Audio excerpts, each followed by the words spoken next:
we will get to the gold medals that will make it the best performance for Nigeria. 8 already, and we are in a couple of finals. All goes well, Ese Brume should be winning us another gold medal. All goes well, Tobiloba Amuson should be winning us another gold medal. And I think what we should be looking at is will she break the world record again? As I said, all goes well. Fingers crossed. Let's hope that nothing untoward happen. And then we've got wrestlers, in action. So honestly, I am getting really pumped up for this. I think Nigeria can win more gold medals. And guess what?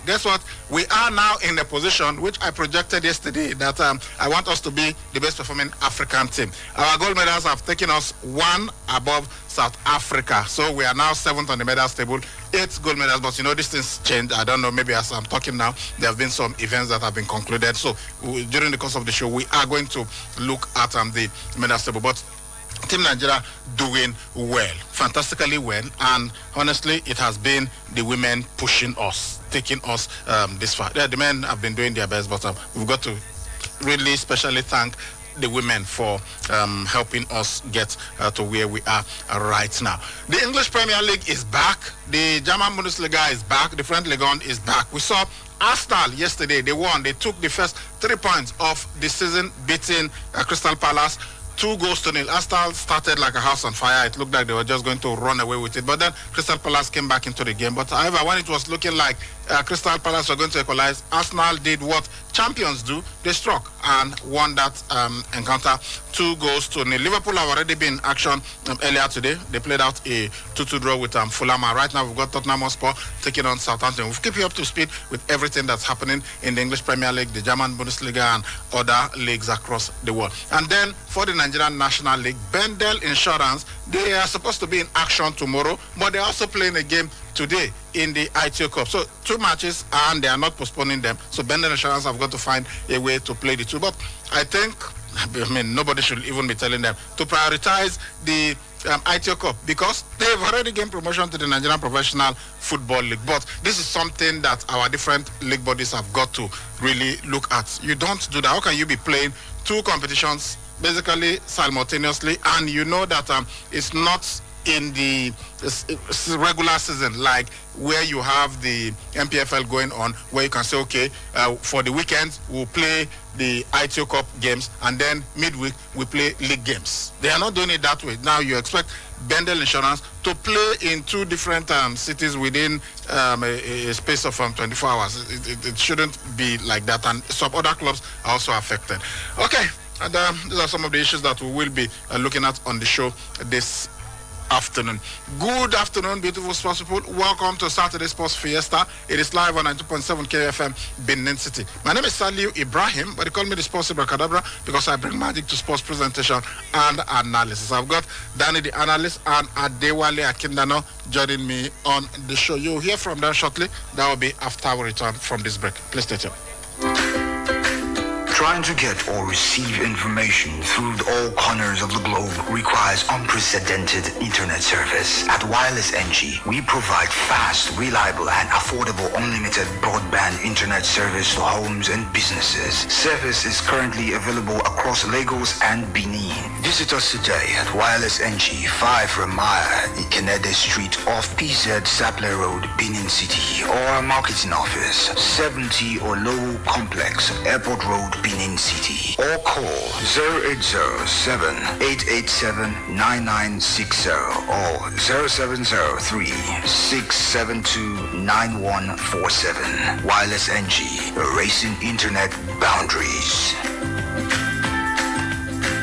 Honey? Yes, dear. I'm tired of the poor power situation. Every time I stock the fridge, I come back to sports food. I think it's about time we go solar. How? With Vertical Solar, we can have all our appliances and electronics powered by solar, and they allow us to pay small. We can pay installmentally with as low as 36,000 naira monthly, spread across 12 months. Tell me more. I know you like the idea of paying small. Vertical Solar range of products can power all household devices, including air conditioners and water pumps. What are the benefits of solar power? We are talking uninterrupted power supply, no monthly electricity bill, no No more spending on generator and no more generator noise. I see. But how can I locate Vertical Solar? Head now to 28 Country Home Motel Road off Ajib Junction, Sapele Road, Benin City, or Blossom Mall beside Stop to Shop stores, DBS Road, Asaba. Or you can call them on 0816-170-1105 or 0703-623-4843. You can also send them an email on info@verticalsolar.com.ng. Vertical Solar, your lifetime power partners. I am a born champion. You are a born champion. Yeah. Limitless. We are a born champion. Undisputed soldier. This is the son for the champion.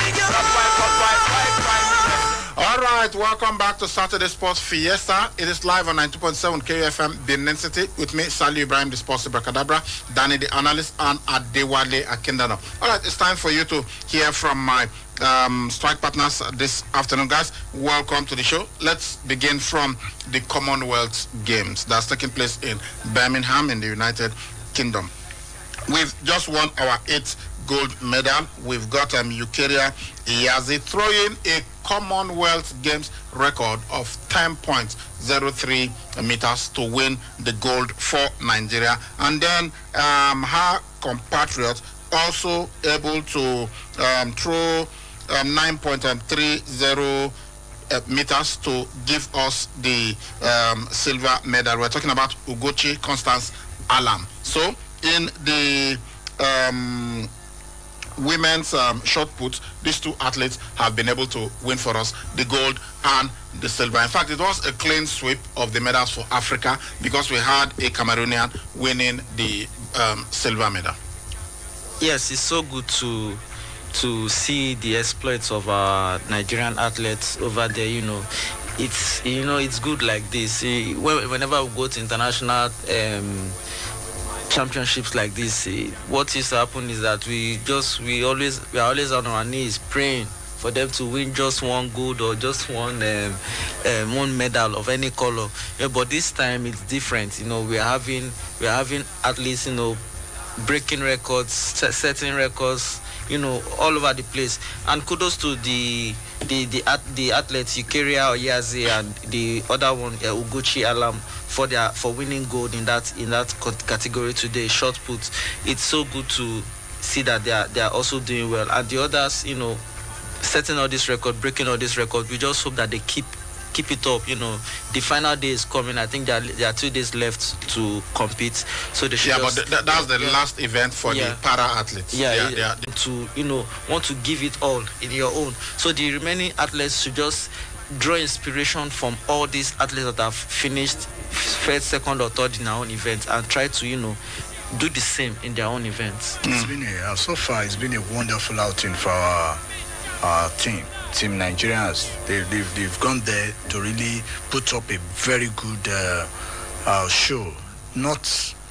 I think like you said, the motivation started at the International Athletic Championship. I think with Tobi Amuson and Ese Brume, imagine champion at the Ado, Ese Brume silver. I think very wonderful outing. I think that tends to really give that extra motivation to the team going for this very outing. And we see that it's not always easy to compete with people out there. Even competing with oneself, it demands extra discipline, and so many things will come in. They've really done very well, especially at this point in time in the history of this country, where so many things are falling aside, but we are challenged. We are not being portrayed in good light. But I think they are really, with our athletes going there representing, putting up a very wonderful representation. I think they are really placing Nigeria in a positive light. Our global community. I think it's been a wonderful outing. Yeah, looking at other events today in the women's 4x100 meters relay, Joy Udo Gabriel, Favor Ofili, Rosemary Chukuma, and Grace Nwokocha, they ran a very good time to help them to win their heat, and that qualified them for the final. And this means that they have run under 43 seconds 3 times this year: 42.68, 42.22, and the one they ran today, 42.57. That's really fantastic for them. I was watching them. I watched that result. They were changing the baton. I was just like, please get this right, and they did. They were able to win their race comfortably. We had England in the lead when Grace Nwokocha got the baton, and she just took off after her, just like, go Grace. Although you just needed to finish first and second to be automatically, I think first, second, and third self to finish automatically in the to get to the final. For the men, this was where my heart was doing bang bang, because I was just hoping, please get it right. And our quartet of Raymond Ekewo, Favor Ash, Alaba Akintola, and Sheye Ogunleye, they led an African 1-2-3 finish in their 4x100 meters hit. They won in a time of 38.85 seconds. Kenya ran a national record of 38.92 seconds to finish second, behind Gambia, who were third in 39.77 seconds. Ghana were disqualified from the race. So 4 African teams there, but 3 getting to the final. That is magnificent. So for the 4x100 meters men's relay team, that's fantastic. If they can beat Kenya, who have Ferdinand Omayala, and they ran a national, be able to cook something really wonderful for us in that final. I think this one area that Nigeria can silence their detractors from other part of the world who tends to perceive us not from that magnificent height that we have achieved in sport. But perhaps not comparatively fine. Europe might have done better in Olympic and in some other sporting outing. But I think when we start making our mark, I think this will speak, like they say, action speaks louder than words. This will start speaking for us. Then they'll know that yes, we are a force to be reckoned with in global sporting arena. So I think it's a wonderful outing. If 3 Africans could make it in to the podium, I think it will be a very wonderful outing, especially if Nigeria wins the gold. I think it will be a statement. Okay, in wrestling, we are very, very strong there. I was telling you about Odunayo Adekunroye and Blessing Oborodudu yesterday, and we said even before the tournament that these were the athletes. I recall when I was asking Danny how many gold medals he would be satisfied with, and he was saying 3. I said, look, so what about our wrestlers? From wrestling alone, I am expecting 5 gold medals if all goes according to plan. And then you look at the para sports. I knew that we were going to win a couple of medals. You look at powerlifting, I knew we were going to win a couple of medals. And then Ese Brume and Tobiloba Amuson. So for the wrestlers, Blessing Oborodudu won the gold medal in the 68 kilograms category, and then Odunayo Adekunroye won the gold medal in the 57 kg category. And Odunayo, this is the 3rd consecutive gold medal she has won at the Commonwealth Games. 2014 in Glasgow, 2018 in Gold Coast, and now. The first time she competed at the Commonwealth Games was at the New Delhi 2010 event. She won a bronze medal for Nigeria there. For Blessing Oborodudu, this is her second consecutive gold medal. Of course, she's also won a silver medal for Nigeria at the Olympics. So Nigeria doing well. 2 gold medals already won in wrestling. And then we also had Mercy Genesis. She was in action earlier, and she won 10-0 to qualify for the women's freestyle 50 kg final. So hopefully we could win another gold medal here, but whatever it is, she's already in the final, so at least the silver is guaranteed. But let us go for the biggest, which is the gold. Then Hannah Amuchechi Ruben, she defeated Madusu Koroma of Sierra Leone in the quarterfinal of the women's freestyle 76 kg. So she is in a medal zone now. She is in the semi-final. So that's really wonderful. For the younger sister of Odunaya Adekunle. She also won her match, and she is now in the medal zone too. So we hope that she will be able to win us a medal. We had other athletes competing. We had a Nigerian duo of Esther Issa and Temi Tokpe Adesina. They competed in the women's long jump final, but they finished 9th and 10th. So good one. We hope next time they will do much better than this. So these are Mercy Adekunle. She was too strong for Chamodia Maduvalage, Don from Sri Lanka. Adekunle won her opponent 10-0, and she hopes to follow in the footsteps of her sister to win a gold medal. To take a lot of technique for you to beat your opponent 10-0. It means you were just, just perfect technically all through the match. Yeah. So that's what it is. As soon as we get more updates concerning the medals, I don't know when these wrestling final matches will be on. I hope it is. It will be before we leave the studio. But if not, you can be sure that in our news bulletins you definitely get them. But Team Nigeria doing very, very well. Let me take a sneak peek at the latest medals table. I was saying yesterday that that place that South Africa that's where I want Nigeria to be as. I know definitely we cannot top the medals table when you have the kind of events that these countries like Canada and Australia and England, they compete in. So Nigeria is 7th on the medals table now. We are the best performing African country. We've got 8 gold, 3 silver, 7 bronze medals, making it a total of 18 medals for Nigeria. South Africa are next. They are 8 on the table. They've got 7 gold, 7 silver, and 9 bronze medals. 23 medals for them.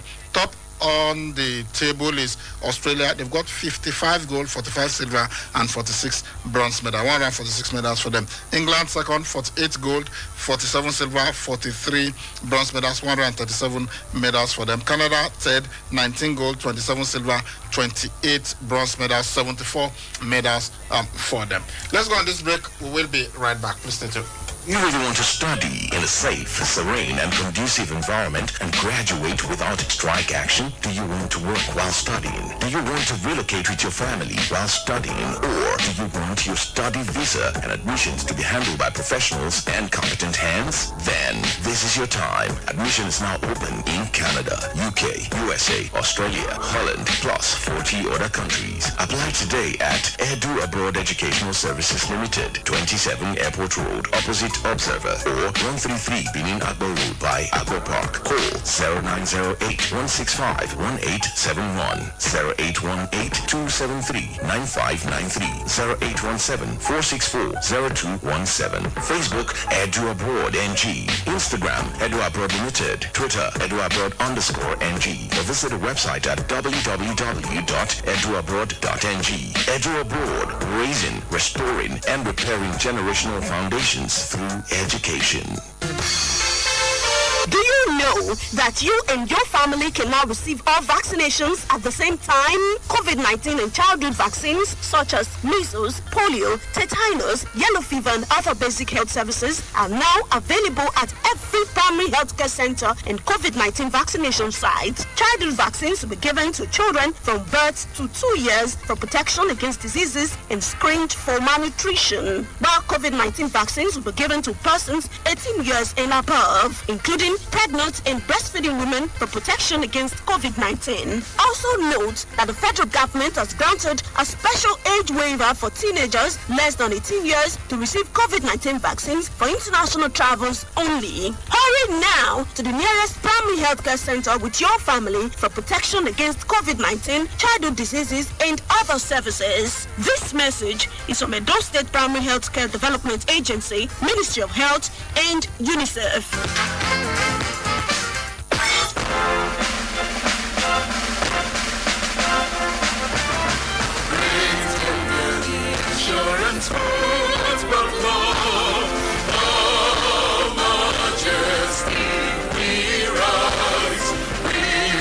Standards to the top. In God we trust divine.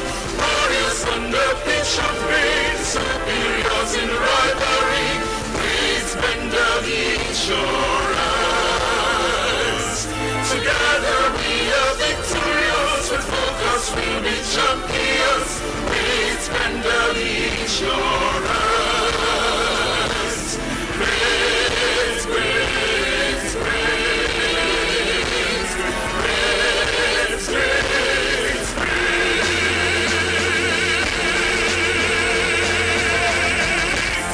All right, welcome back to Saturday Sports Fiesta live on 92.7 KFM Benin City with me, Sally Ibrahim, the sports Bracadabra, Adewale Akindano, and Danny, the analyst. Okay, let's talk about Bendel Insurance. They've got 2 matches 24 hours apart, and they've got to play the two. In fact, right now they are playing one. They are playing in the round of 16 in the ITO Cup against Nasarawa United, and it is at the Enyimba International Stadium in Abia State. And we have the team list for Bendel Insurance sent to us by the media officer Kende Osagede. The goalkeeper is Ame Godwin. The defenders are Afiz Bankole, Ugochukwu Gabriel, Manga Mohammed, and Ini Edem.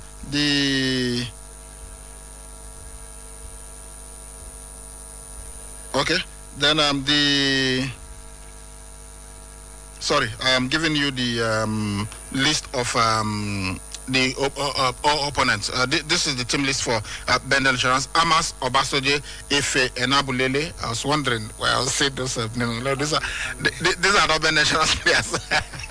So this is the one for Bendel Insurance. Amas Obasoje, Efe Enabulele, Dede Mogara, Benjamin Tenimu, Sunday Anyanwu, Stephen Soje, Morris Prince, the captain, Zaidu Ayuba, Stephen Adodo, Meiwa Orishawayemi, and Serki Emmanuel. Then the substitutes are Kola Wole Oladipo, Daniel Johnson, Odinaka Ede, Bolu Afolabi, Oluka Nje, Shaibu Mohammed, Taiwo Orikwelaye, Echeta Deputy, and Imade Osarenhoy. Of course, the technical director is Monday Odigye. And then for the opponents, Nasarawa United, we've got an Ame Godwin. The defenders are Afiz Bankole, Ugochukwu Gabriel, Manga Mohammed, and Ini Edem. The midfielders are Aliu Abdullahi, Moyi Hassan, Chidera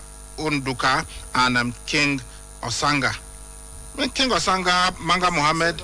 It's wonderful that these guys are still playing. Then we've got Adamu Hassan, Sunday Okereke. These are the first team players for them, and of course their coach is Bala Nkiyu. So this match is taking place right now at the Enyimba International Stadium in Abia State. And tomorrow, Bendel Insurance have got a game against J Atete Football Club. I think I have to blame the NNL, the management of the NNL for this. They inexplicably delayed the last 2 matches of the NNL season. Inexplicably? They explained why they had to delay. No, I mean then. You understand? They just explain now. You understand? But remember that even the match that, although it was academic, the match that eventually qualified Bendel Insurance to the MPFL because of we were supposed to play against Ikorodu City Football Club on a Wednesday or so. On a Wednesday. That match was eventually played on a Thursday because it was in they told us ostensibly it was because of the late arrival of but we know what happened behind the scenes. We know that the officials were complaining that they had not been paid their monies and all of that, and that was why it's delayed. So the delay, and that's why they basically just said, okay, this last 2, we must ensure that everything has been settled before we have the last 2 matches. Now, what I'm saying is, you shifted these matches. You understand? Now you wanted to fix it. You now fix it in between the ITO Cup and the ITO Cup competition. Something you should have done. Should the ITO Cup even be going on at this time? Even if it is going on now, why don't you give the ITO Cup respect and shift these matches? You can shift these matches if you want to. Insurance is playing in Aba today, and you require them to be in Abakaliki tomorrow. Even though it is still in the east, what of the integrity of the that's just Bendel Insurance. There are other clubs that are playing in the ITO Cup. They still have to play in the... They are battling for relegation. If Insurance cannot field a strong side, how do you want the other sides who are also battling for relegation to feel? They will feel that, okay, Insurance just gave Jatete the match. So these things should be done with common sense. It's common sense, really, because you can still postpone this game if you have postponed it before. Yeah, where they've missed it is allowing the ITO Cup to come almost off the season, because normally it goes. Most of the finals that I've witnessed in the past, I don't know of COVID-19. I've post COVID-19. I don't know if it has. I don't think we had it last. No, season. I don't think we did. We missed it. I don't think so because of the COVID issue. What had what? The FA Cup. They did now. Bayelsa United won now. They played they played the final here in Benin City. Yes. Now, before, prior to that time, you see FA Cup used to be more glamorous, and it comes even before the close of the season. Yeah. That is what I used to know, because after the last game, after the at last least a game, week after the last game. That's why you see you already know, okay, this team is going for the double after winning the league. So that is why it has encroached with this, and luckily for Bender Insurance, they have to prioritize one, and which I think the ITO Cup is the one. It has to be the ITO Cup. But like you said, the implication is this: for the opposing side, especially the relegation bound. The relegation bound team, they might just think it's another way of making the route easier for a particular team at the expense of the other.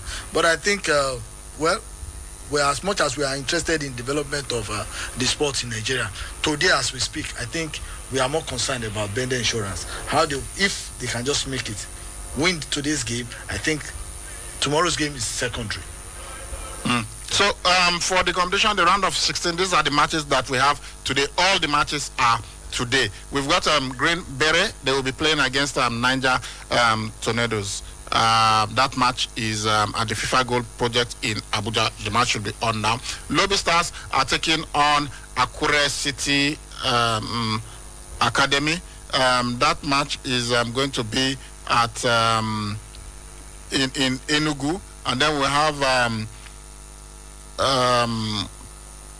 Heartland versus Dakada FC. That match is at the Pancho Stadium in Asaba. It's going to be at 4 p.m. Sunshine Stars will be playing against Katsina United. This is going to be at the Area 3 Sports Complex. Aqua United will be taking on Kogi United. This match is in Enugu. And then DMD FC will play against Kano Pillars. This match is in Bauchi. El Kanemi Warriors versus Wiki Tourists. This is in Jos. And of course, the one that concerns us the most is Bender Insurance versus Nasarawa United. That match is on right now. I'll be giving you updates as soon as we get them. It is in Aba, and the match has already kicked off. Then that's for the men. The men are playing the round of 16. For the women, they are in the quarterfinals. Sadly for Edo Queens, they are already out of the competition. We will have Bayelsa Queens taking on Abia Angels. This is in Akure. Nasarawa Amazons will play against Confluence Queens. This is going to be in Abuja. Their matches are tomorrow for the women. It's tomorrow. Then Delta Queens are taking on Heartland Queens. This match is in Ijebu-Ode. And then Royal Queens versus FC Robo Queens. FC Robo Queens, of course, they defeated Edo Queens in the round of 16. So that match is in Abeokuta and is going to be at 4 p.m. So that is what we have as far as the ITO Cup is concerned. But then tomorrow we're supposed to have matches across the 4 groups in the Nigerian National League. The Northern Conference, we have Group A1 and A2, and then the Southern Conference, we've got Group B1 and B2. And we know that some of these clubs are also playing in the ITO Cup. Yeah. So if they don't have the luxury like Bender Insurance, who have already gained promotion to the Nigerian Professional Football League, and they can afford to play a weekend team against their opponents tomorrow, then they might eventually be in trouble, because which do you prioritize? You want to win the ITO Cup, but then you want to try and gain promotion, or do enough to stay in the Nigerian National League? I expect clubs like that to prevail on the NLL to, postpone those games, because it's not good for it doesn't make for good competition if one side is forced to play a weekend side against a team that has something to lose. You understand? We have some groups in the NNL that the teams are neck and neck, even in the promotion places and the relegation places, like in Group B2, where you have the 4 teams, Bayelsa United, Crown and others. If they are still in the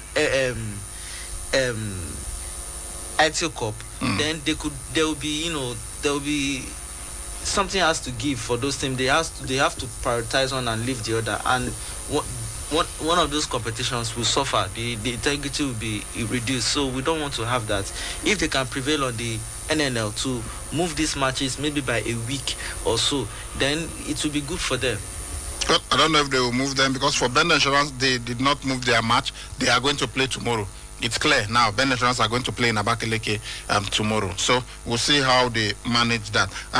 The matches that we have in the Nigerian National League for tomorrow, we have Abubakar Bukola Saraki taking on Sokoto United.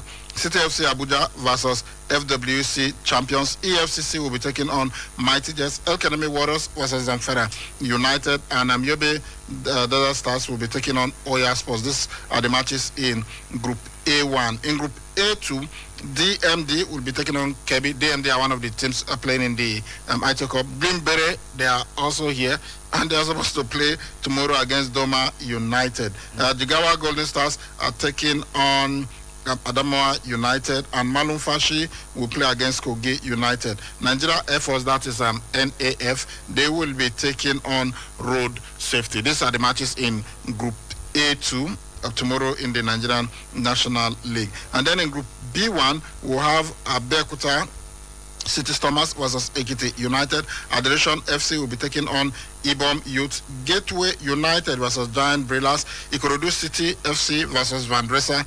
J Atete hosting Bendel Insurance, but this match is in Abakaliki. And then Oshun United will be taking on Campus FC. Then some matches we've also got Apex Crane. They are supposed to play against Crown FC. Sinosho FC versus Otasolo. Ijebu United taking on Sporting Lagos. Newe United versus Go Round FC. FC1 Rocket would play Bayelsa United, and Warri Wolves versus Rovers FC. So these are the fixtures that we have in the Nigerian National League. And of course, the clubs will have to squeeze time to play. But remember that last season there was a time, or was it last season or 2 seasons ago, when Liverpool had clashes in their FA Cup. Yes, they had to play the FA Cup with a weakened squad, and then because they were at the FIFA Club World Cup, so maybe the Nigerian Football Authorities will look at it and say, well, it has happened even in Europe. But using that precedent, that's not. We are talking about a climb where they have resources to, restructure their logistics to favor them. How can you, we are talking about insurance they have a carrier, airpiece, to take them from matches, or is it everywhere that has airports? So there are some places like Abakaliki now, Ebonyi State. Yeah. We don't even know if airpiece, their routes. That side. So you are looking at it. They have to go by road, and that road from Aba to Mahia to through Imo State, through Afikpo, it's very bad. I know that route very well. It's very bad. This can also affect the players. We just hope that there's a solution that can be found for this kind of situation. Okay, let's hope that they work around it so that next time you don't have this. In fact, the FA Cup. In the past, I could understand that, okay, there was no sponsor, but even if there were no sponsors, you should treat it very well. It is the oldest club competition in Nigeria. Just the way we talk about the FA Cup being the oldest club competition in the world. The FA Cup in Nigeria used to be the Challenge Cup and all of that. It is the biggest, the oldest in Nigeria. So you don't just treat it with levity. And besides, this time it's even sponsored. It's sponsored by an energy company. So why do we have this situation where we are playing it in the off season? And that's what people are saying, that this is looking like a precision friendly. That is how the ITO Cup is being treated now. And when you look at, no disrespect to the teams that knocked out these other teams, but Enyimba are not there. Bayelsa United are not there. Some other big clubs are not there. Nigeria pulling out. Yes, Rivers United pulled out. Plateau United pulled out. You understand? So, and the effect again is when you have a competition like this, a strong competition like this in the off season, teams cannot rest. And that is why Rivers United pulled out, because before the Aito Cup is over, you have the league season starting all over again. When do you rest the players for all this? It's just it's shabby. It's just too shabby. Okay, let's cross over now to Europe. Of course, we will come back. We've got some live matches going on in the Aito Cup, so we will be keeping you updated with everything that is on. Right now, there are some matches going on in the English Premier League, but before we come to the present, let's look at the past. Yesterday, it began. Crystal Palace hosted Arsenal, and it was Arsenal that struck first. Arsenal won that encounter 2-0. Gabriel Martinelli scored the first goal. He was assisted by Alexander Zinchenko, a new signing for Arsenal. Now, this is the first time ever that a Brazilian will be scoring the opening goal of a Premier League season. That's really amazing piece of statistics there. Arsenal, Gabriel Martinelli got the first goal, and then when Crystal Palace were piling the pressure, it looked like they were going to get the equalizer. Unfortunately for Mark Guehi, their captain, he scored an own goal, and that's how Arsenal eventually won that encounter 2-0. And I'm talking about own goal, and own goal has just been scored in the match between Tottenham and Southampton. Really unfortunate. I thought he should have just let that ball run past, and it was safe. And because I didn't see anybody even putting pressure on him, but he attempted to kick the ball out. But he ended up putting it in his own net. Let's see that again. Is that guy onside? Why did he not use his right leg? Why did he not use it? Sometimes, in this part of the world, somebody say, I beg, that two left leg you get. I mean, what's that? Why not use your right leg to kick that ball out? Why did he go with the left? We saw something like this yesterday against Arsenal Crystal Palace. Martinelli should have gotten the first goal before he scored that goal. Yeah. There was it was an easier chance, in fact. In fact, that was the easiest. I thought you should have used this for a right footer. Just use your right foot, and he chose to go with his left. That was the same thing here.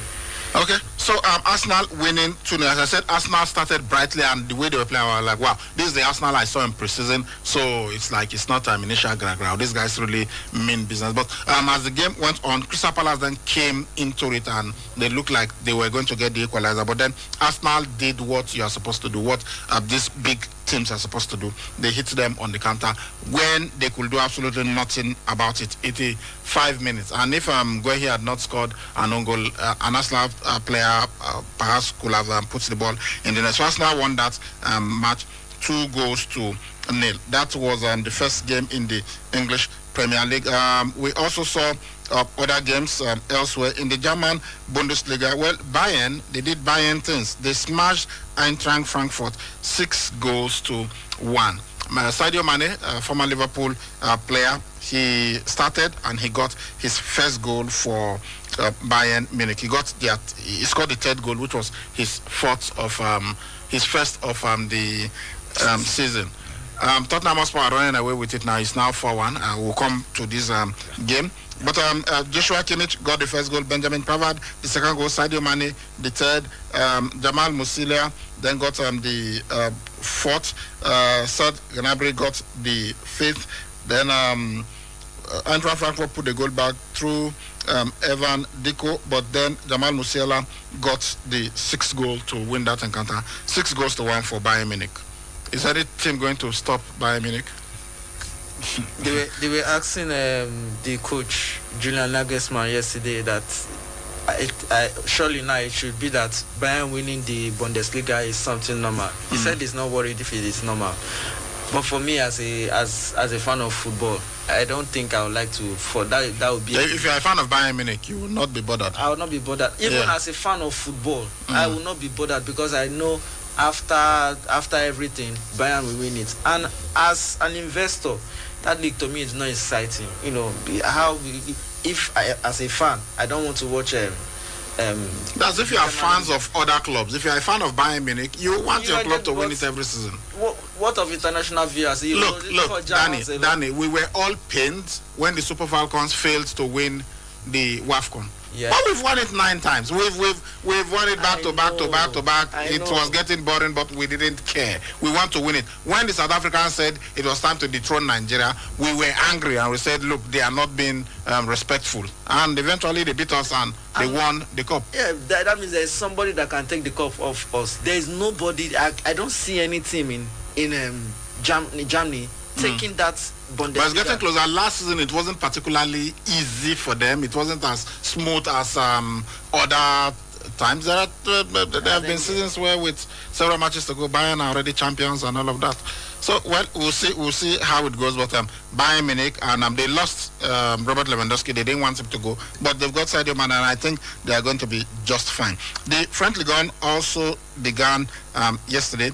Lyon took on Ajaccio, and it was Lyon that won this encounter 2-1. Alexander Lacazette, he's left Arsenal, of course, but it seems he's having fun. He got an assist, and then he scored the winning goal when he converted a penalty. Yeah, there are players that are, they are good. They might have some off time, and that's permissible in football. That once in a while you see some people you drop in form, but nobody can take anything away from Lacazette.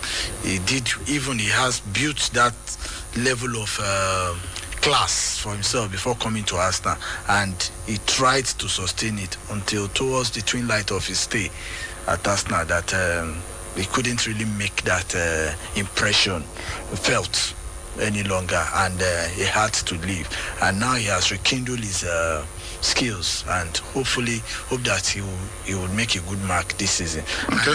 Yeah. In the Coppa Italia, we also saw some games. Cagliari defeated Perugia 3-2. Udinese 2. Ferra Pisalo 1. Lecce 2. Cittadella 3.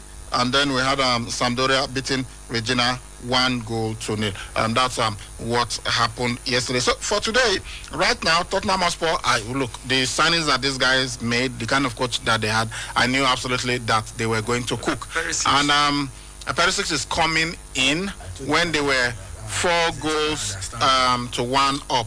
They've got about 25 minutes to play in this encounter, 4-1 up, and they are bringing on Perisic. So, Tottenham, in fact, Southampton actually scored the first goal, and this one was fantastic goal. You know how he has fantastic striking ability on the ball. So 4-1, Tottenham Hotspur leading.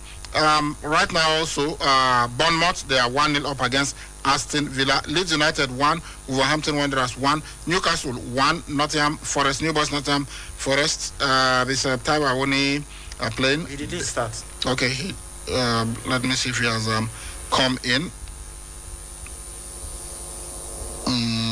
No, not yet. I've not seen him. So, okay, Taiwo Awoniyi has come in. He replaced Sam Storage. Yes, 63rd minute. He has come in. He has come in. So let's hope that he's able to get a goal here. So Newcastle United 1, Nottingham Forest 0. Right now, Tottenham 4, Southampton 0. These matches are still on. But earlier, oh my God, it's now 5-1. I say they are too good.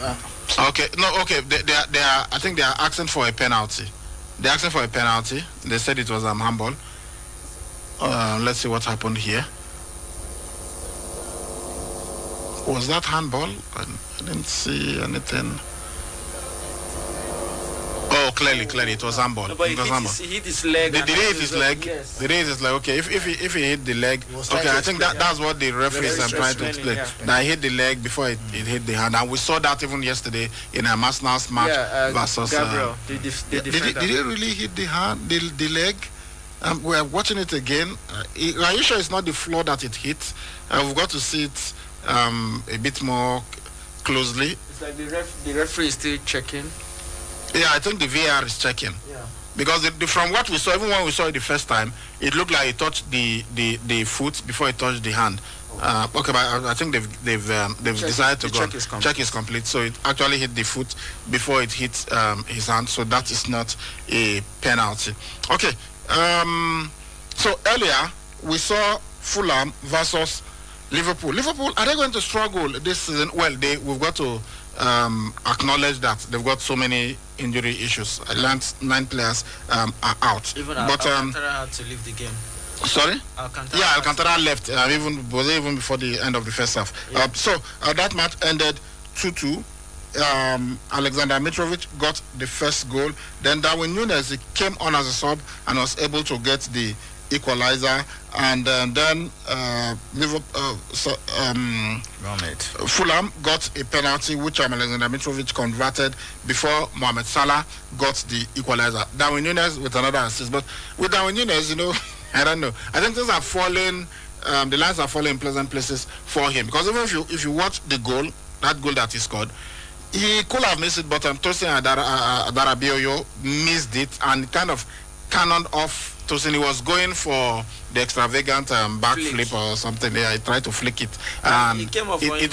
It touched Tosin, then came to him, and that's how he was able to get it. And even the one that was given as an assist, he kind of miscontrolled the ball. He wanted to score, he miscontrolled it, but it went to Mohamed Salah, who just tapped it. I was telling Wally in the studio when we were watching, I said that assist, that he is like he did not have control of his ball. Yeah, he didn't have the control. Yeah, I was saying it. No, I wasn't saying it didn't happen that way, but he could still score that ball. But when he saw, immediately he wanted to. He saw Mohamed Salah and he withdrew. No, if Salah had not been there, I think he would miss it. Because he miscontrolled it. Yeah, he did, but he didn't. It wasn't a serious touch. No, I think there were other players around there. I don't think he would have been able to get that touch. But when you are coming from another league to a new league, a stronger league, I think you need this kind of luck.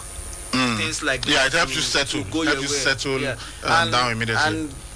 And Jurgen Klopp, kudos to him. He's being smart with him, because the level of scrutiny that he put on his performances in the preseason games, I think he's trying to save him from it, because you know how the English press can be. Once they pick on you on something, they'll keep hammering on it, and he's just introducing him into the action, and the boy is delivering. So we look forward to when he's going to start and see how he adapts to the league. Okay, last games in the German Bundesliga. Augsburg, they were thrashed 4-0 at home by Freiburg. Bochum playing against Mainz. That match is in added time now. Mainz leading 2-1. Full time, Borussia Mönchengladbach 3, Hoffenheim 1.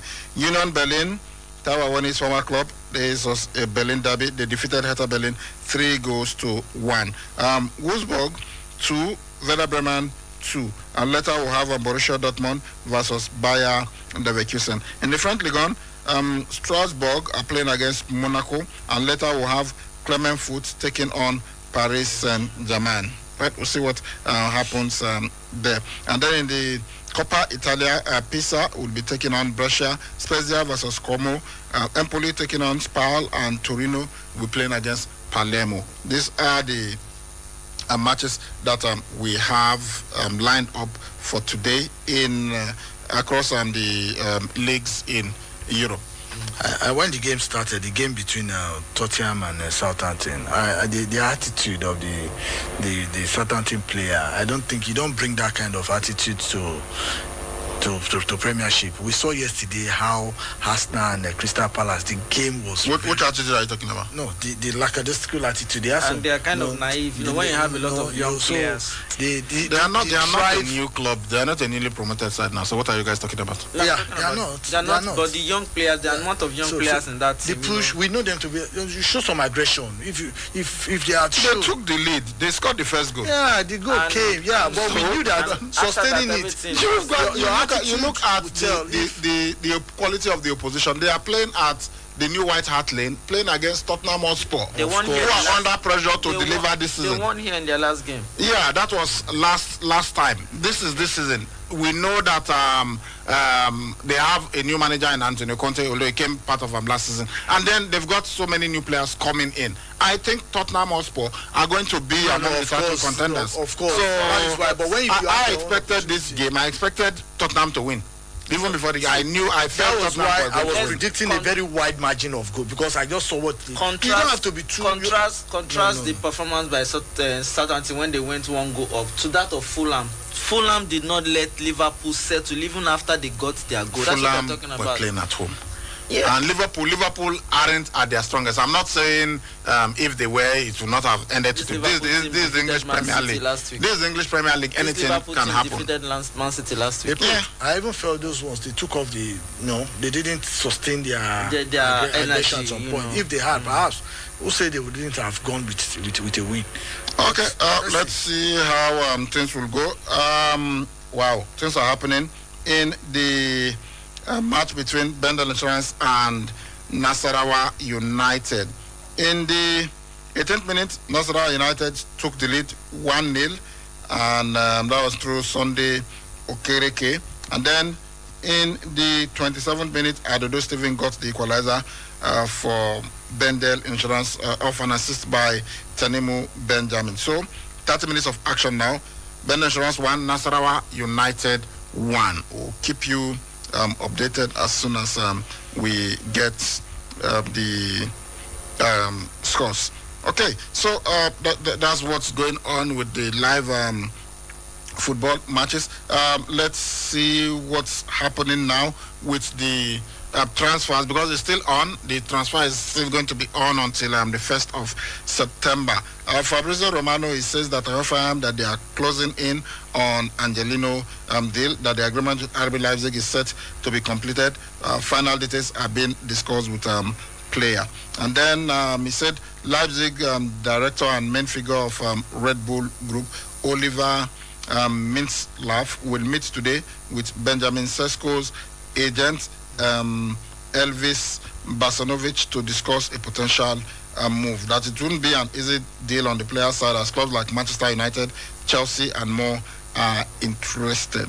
And he also says full agreement on personal terms between Destiny Udoje, his agent, and Tottenham Hotspur. 5-year contract deal expected to be completed next week with Udinese. So Destiny Udoje likely to be a Tottenham player very soon. He also says that agreement reached between Mikel Damsgaard and Brentford FC on personal terms, contract now ready to be signed.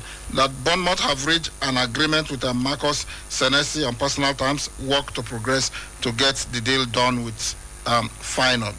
And for Wesley Fofana, Chelsea are still adamant they want to get him. They submitted a fresh bid. Remember, we told you that they submitted a bid of £60 million, which was rejected by Leicester City. They then came with a fresh bid, an improved bid of over £70 million. Leicester turned down the proposal. Brendan Rodgers insists that he is not for sale. But Chelsea, they still say they are going to try again. The player is keen to leave, and from what we are getting, there was that kind of agreement that Harry Kane had with Daniel Levy some seasons ago, that look, if a bid comes in and if I say I want to go, please, especially if we are unable to qualify for the Champions League and all of that, if we are not competing enough, you've got to let me go. So they had that gentleman's agreement, but it was not written. You see, when we talk sometimes about contract, I tell you, look, it is cast in stone. You cannot just wake up one day and say, change it. I'm changing it. No. So long as it has been signed, the lawyers have looked at it, there's nothing you can do. If you attempt to do anything, you end up in court, and you even pay more than what you were even supposed to pay. So you cannot just breach a contract, except if both parties agree, and that's why you hear by mutual consent. So if you hear that, it means, okay, although there was a contract that was supposed to last until a certain period, but both the player and the club have looked at it and say, oh, it will be best for both of us to just forget this thing. And that's what Memphis Depay is trying to get Barcelona to do.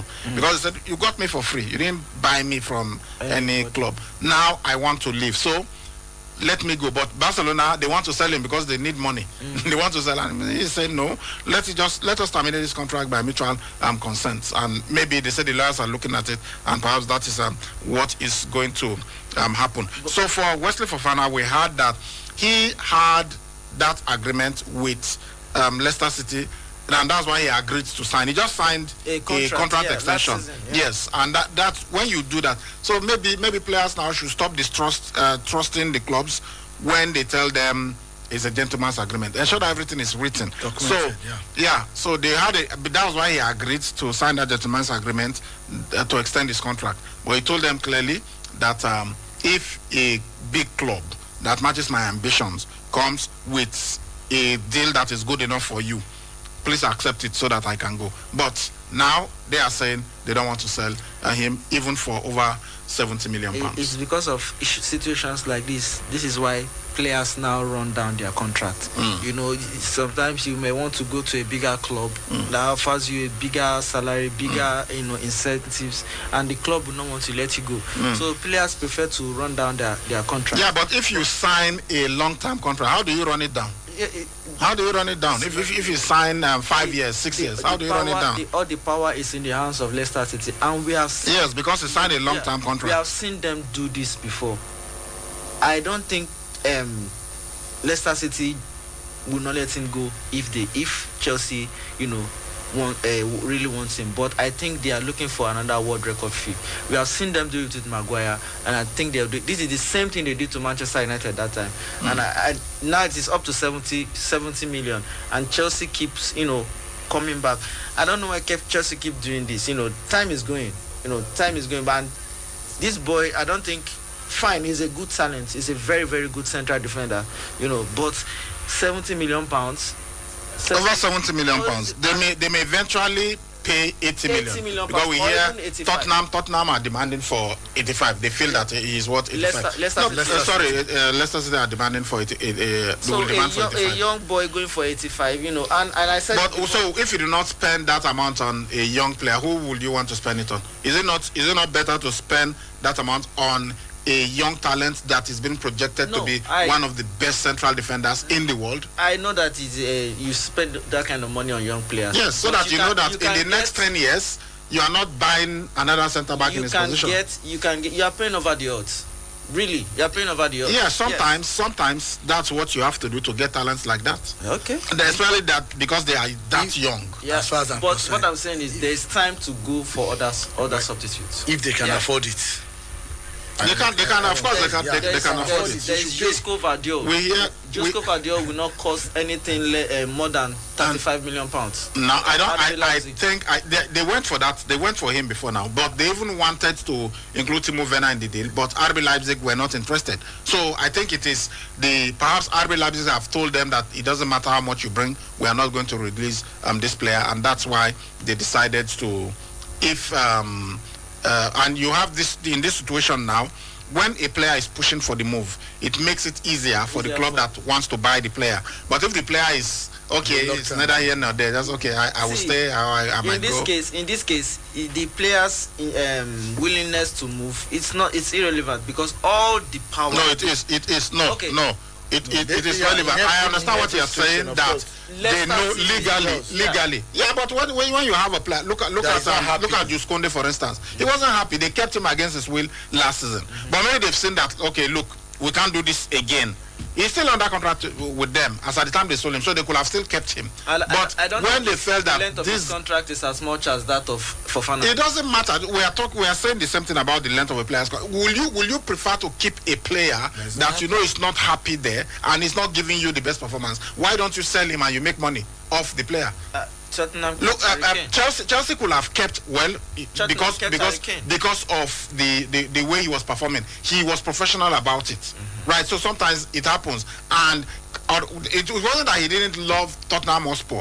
He felt that they were not serious enough. They were not spending money. They were not ambitious enough. As at the time that he wanted to leave, Antonio Conte had not come.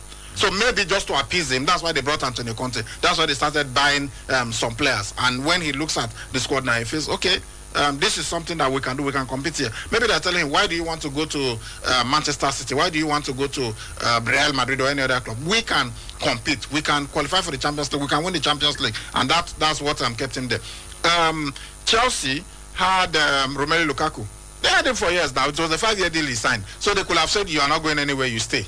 And there was nothing the player could do. But when you can see clearly, this player is not happy, the system is not working for him and all of that, what's the point of keeping the player? So you allow him to go. So with what is happening now, when you have a player pushing to leave, it is in the best interest of the club that currently pays his, for his services to, okay, just collect, try as much as you can to make enough money from the club that's willing to buy him, and you allow him go. There are other players that you can't develop. And for me personally, I would rather spend 100 million on a player that is in his early 20s or that is still a teenager, because I know that means that, because even if you go for another player now in that position and then you pay 20-30 million, in 2 years time you might have to, maybe the players in his 30s, you might be thinking, oh, this guy is past his prime, I need to refresh. Then you go and buy another player at 30 million.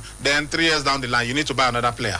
But if you pay 85 million for a young center back, chances are that if he doesn't get injured and all of that too, he will be, you don't need to spend money on that position in the next 10 years. So I think that these are the things that these clubs look at, and that's why they can afford to spend big on certain players. Okay, let's move on now to other things. Of course, we will come back to football and give you updates. But let's quickly look at what happened in professional wrestling last night. We had Friday night SmackDown, and we know that Roman Reigns retained his titles as the WWE Undisputed Universal Champion when he defeated Brock Lesnar in last man standing match at SummerSlam. So yesterday he made an appearance on SmackDown, but that wasn't the first thing that happened. The first that happened was we saw a match that was made backstage. Ricochet, he reacted to Pat McAfee showing a recap of his win over Happy Corbin, and then we now had a match between Ricochet and Happy Corbin. Happy Corbin at one point was using his strength and to bully Ricochet, who relied largely on his speed and his agility. But unfortunately, he kept getting distracted by Pat McAfee, who was on commentary, and that allowed Ricochet to capitalize, hit him with the recoil, and he got the win after hitting him with a 630 splash. Then Shinsuke Nakamura took on Ludwig Kaiser. Ludwig Kaiser, of course, is the protege of Gunther, and the stipulation was that if Shinsuke Nakamura wins, then he will get a shot at Gunther's United States Championship. So we had Intercontinental Championship. So we had that fight, and it was Shinsuke Nakamura who won by hitting him with the Kinshasa, and that set him up for that belt that is currently the Intercontinental Championship that is currently held by Gunther.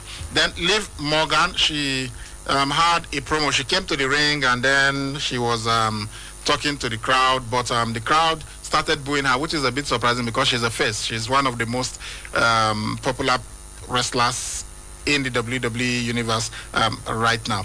But you know what happened in her match with Ronda Rousey? Ronda Rousey had her trapped in the armbar, and then she stood and was tapping. Okay, so while she was tapping, Ronda Rousey had her shoulders on the ground, and the referee counted. And look, I think it's deliberate because you're supposed to concentrate when you know that there is a submission move applied on the other wrestler. You are supposed to concentrate on that wrestler, but instead he looked at Ronda Rousey and then counted to 3 because her shoulders were on the mat, and so he said that it was Liv Morgan that won. And by that time, Liv Morgan was tapping, and you know when you tap, it means you are giving up. So the fans were not happy about that, and Ronda Rousey too, she basically turned heel because she attacked Liv Morgan after the match. But even when Liv Morgan came to the ring yesterday, some fans were booing her, and then she said, well, she deserves the booing, but she just had to do her thing. And then later there was a gauntlet match. I know how these gauntlet matches work. You come into the ring, you defeat somebody, and immediately another opponent comes in. If you win, you continue. If the next opponent defeats you, then that person would be in the ring for the next opponent to come in. So we had this back and forth. We then had Sonia Deville who came in and she won, but later Raquel Rodriguez came in and she was beating everybody. But eventually, Shayna Baszler came in and she pinned Raquel Rodriguez. So Shayna Baszler now gets the opportunity to battle for the SmackDown Women's Championship. So Shayna Baszler defeated Rodriguez, Natalia, Lee, Shotzi, Sonya Deville, and Aliyah to earn that spot. Then the Viking Raiders, they took on a bunch of jobbers. Jobbers are, you could call them professional wrestlers, but they are not established. They are not main roster characters. They just come in once in a while, fight against the more established stars, and they beat them easily. Squash matches. So these are just a bunch of jobbers. So the Viking Raiders took on Tommy Gibson and Jim Mulkey, and they won this fight. But then later, Kofi Kingston attacked both of them with a kendo stick. And you know what has been going on between the New Day and the new vicious Viking Raiders? They've been beating down on these guys. So Kofi Kingston attacked them with a kendo stick. This is revenge for what they did to him and his partner Xavier Woods. And afterwards, we had a match between Kofi Kingston and the Viking Raiders. So Kofi Kingston took on Eric, but it was Kofi Kingston that was able to score the victory, which enabled, maybe basically we feel that this rivalry between the Viking Raiders and the New Day will continue. Then finally, Roman Reigns came to address the WWE Universe. He and the Uso, they made their way to the ring, and while he was making his address, he was interrupted by Drew McIntyre, because after this, he's going to be defending his title at the Castle of Clash at the Castle match against Drew McIntyre. Drew McIntyre defeated Sheamus to end this fight. That was last week.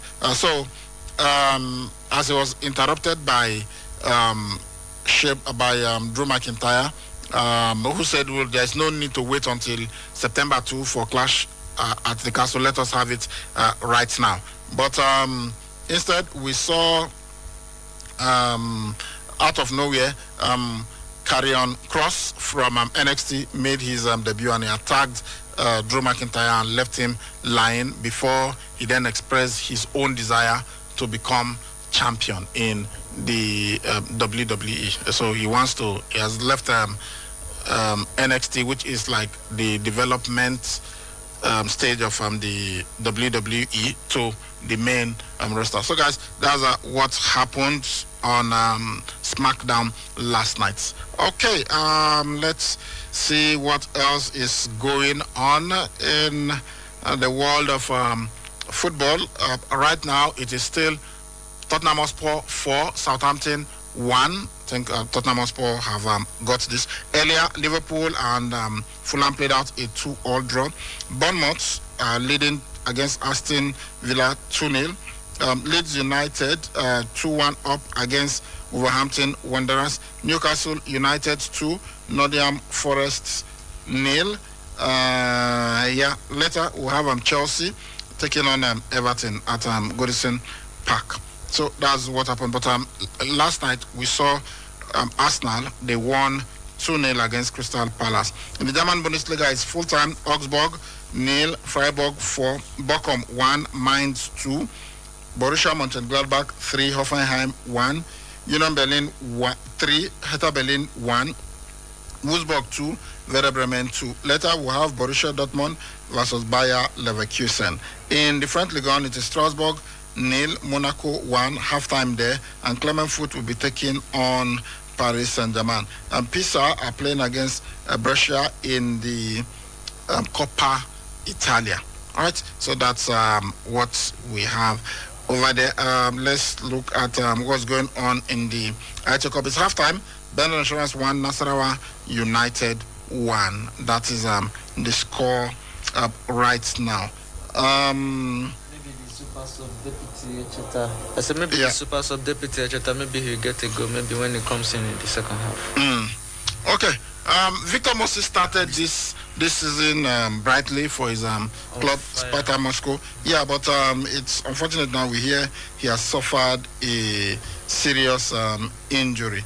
They won their match. Spartak Moscow was able to win their game in the Russian Premier League. Victor Moses has scored in 2 of their opening fixtures, but playing against Ural Yekaterinburg on Saturday, Moses could only play 30 minutes of the encounter before he got injured. Dutch international Quincy Promes scored the opening goal for them in the 27th minute before Moses got straight out for an injury in the 30th minute. Then Ignatov sealed the game in the 42nd minute and ensured that Spartak Moscow won it 2-0. The level of Moses' injury is yet to be ascertained, but he's expected to undergo a test to determine the degree of that injury. We just wish him a quick recovery, and we hope it's not bad as it is feared for now. We're just hoping, he's doing well. He's doing well because if he performs well at that club, maybe he'll be able to leave war-torn Russia and come to other clubs in Europe. So this injury doesn't really help his cause. We just hope that he recovers fast and gets back to the field. And one was even looking at a situation where he might even come to, because there was a rumor that some clubs were still hiding. Spartak Moscow said they were not going to sell. So far as the injury, we hope that it's not a very injury that will keep him on the bench for a long time. And again, we all know that age is not growing younger, so age is not on his side. So such injury can be very frustrating for a player who started well, and especially when you are younger, you can get over certain things quickly and probably you recuperate faster. But we just wish him all the best, that he's able to get out of this as soon as possible. Okay, that's what's going on in the world of football. Let's go on a break now. When we return, we'll continue with the show. Please stay tuned. We start your day from the break of dawn till midnight. Like that wasn't clingy enough. We went online, and now you can listen to us via our website anywhere in the world. Okay, stalker alert. We told you to follow us on Instagram, Twitter, Snapchat, like our page on Facebook, and even add us up on WhatsApp. Okay, this is definitely creepy. Really? Well, guess what? We are now in your devices. KU 92.7 Radio is now officially an app for your smartphones, gadgets, and many devices. Simply go to Google Play Store and search for KU 92.7 Radio and download the app in less than 3 minutes. KU FM. Turn on excitement. 1,000, 2,000, 3,000, 1 million, 2 million, 3 million, 600 billion, and the last kobo. Oh yes, we follow the money. It's all about the business and the business of business. The gains and the losses. The bulls and bears. The rise and falls. The risk and the satisfaction of seeing the last kobo rise to millions. On KUFM's Business News, the simple and complex jargons of business just make sense. Get the trending news on the morning market, forecast, investment opportunities, policy changes, and other breakout information on the ever-busy world of business. KU Business News, Monday to Friday on our news dawn, 6:30 to 7 a.m. Mr. Chairman, sir. Beautiful advertisement. Thank you. But was he approved by APCON before exposure? APCON? APCON is the Advertising Practitioners Council of Nigeria, the federal government advertising regulatory authority that vets and approves all adverts before they are exposed on radio, TV, billboard, any medium. You mean it's the law? Yes, sir. APCON is backed up by the law to vet all adverts to ensure they are not in bad taste. And there's a big penalty for non-compliance. Call me our consultant now. Get your advertisements vetted and approved by APCON before exposure. Call 0909-144-2787, 0811-562-4892, or visit www.apcon.gov.ng today for details on APCON offices nationwide. August 12th is the International Youth Day, and the Ministry of Youth and Humanitarian Affairs have lined up events to mark it. There will be special youth radio talk shows from 9:15 a.m. daily on KUFM from Monday, August 8th. On Friday, August 12th, there will be a joint sitting of the Edo and Delta Youth Parliament, followed by Youth Solidarity Roadshow on Saturday. Other events include Youth Innovation Challenge, dialogue of the production of a first-of-its-kind youth development policy, and a boot camp for youths. The theme adopted for this year's celebration is Resetting Our Future, Empowering Our Youths. Supported by Action Aid and GIZ. Signed, Chris Osa Nehikari, Honorable Commissioner for Youth and Humanitarian Affairs.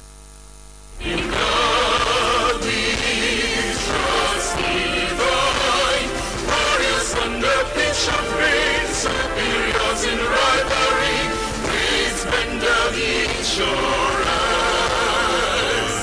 Together we are victorious, with focus we'll be champions. Please render the insurance. Great, great, great, great, great.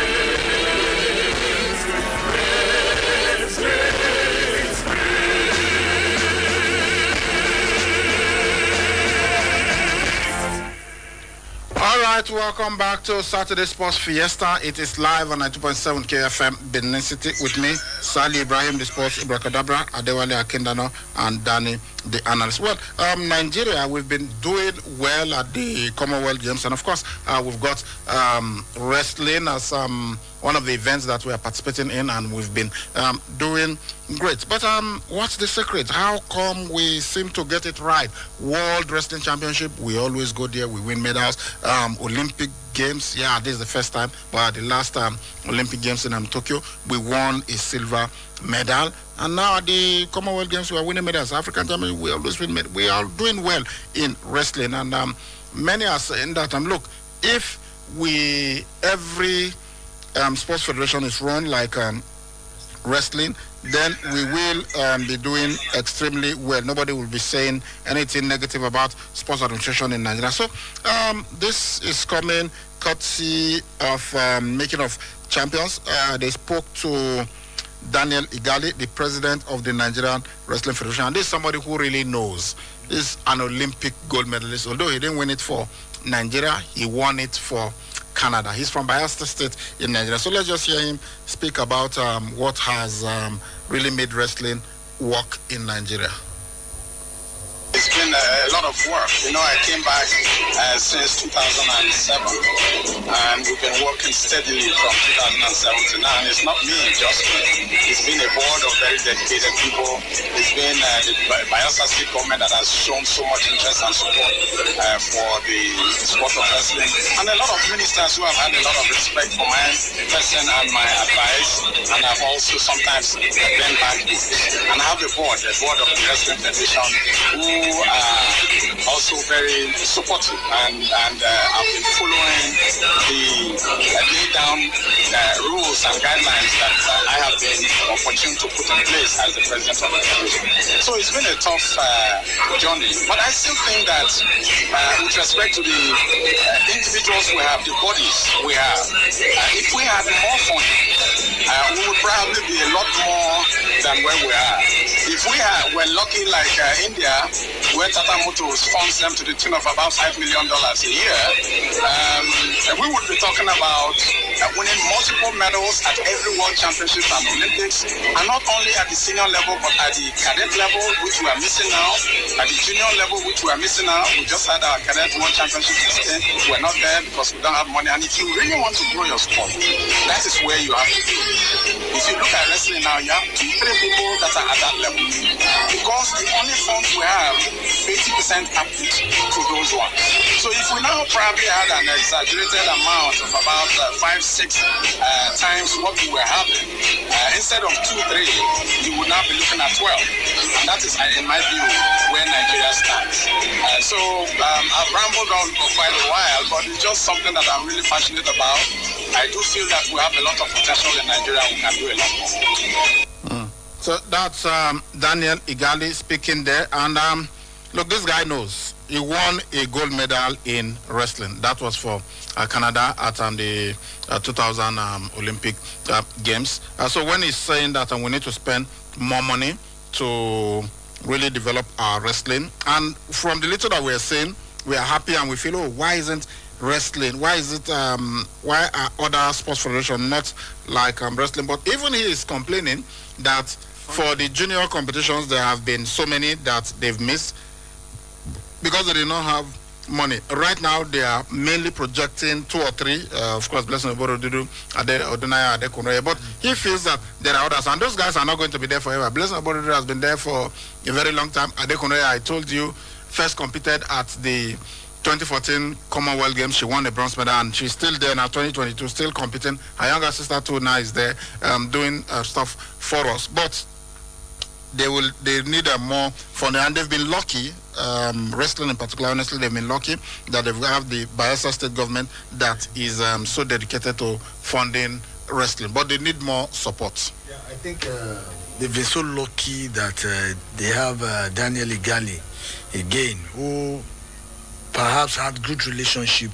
He has a good relationship with the Bayelsa state government and some other personnel in government. But I think we have come to a level where all these things ought to have been institutionalized. If he leaves tomorrow and the incoming president doesn't have the privilege that he is using and is enjoying now, I think we might now fall back. That is why we've not been able to sustain our glory time, because we'll go to this championship, we'll make a mark, and you see that after, instead of us to sustain it and continue to advance, rather we suffer retrogression. I think it has come to a time where perhaps he could use his office now to see what he could do to make whatever he has achieved, to sustain it, to preserve it, and to build so that subsequent leadership that will come on the board will be able to sustain it. We've gone beyond where a team, a particular governor, because he loves a sport, he's a sport-loving government, they will do well, and once they vacate that office, the team will have to go back to where they were coming from. I think Nigerians should wake up, and we should try and put up something that will be sustaining, and that is by institutionalizing these federations. Well, the federations are already recognized bodies. They are there. So even if a president leaves, they will vote in another president. So it's legal. It's back. But I think it's just for the passion and the dedication of whoever is there. Because even if Daniel Igali has got access to the Bayelsa state government or 1 or 2 people that could sponsor him, if he didn't have integrity, I mean, he will embezzle money and he will not do the work. But you've got somebody that really can stay and do the work. And he talked about Tata Motors sponsoring the Indian wrestling team, giving them grants of as much as $5 million every year. So if we can get that in Nigeria, then it will be great. I don't even think they should possibly look for that $5 million. Even if they can get a fraction of that, I think it's going to go a long way. We are talking about, according to what you said, it depends on the integrity and the technical know-how of the person there.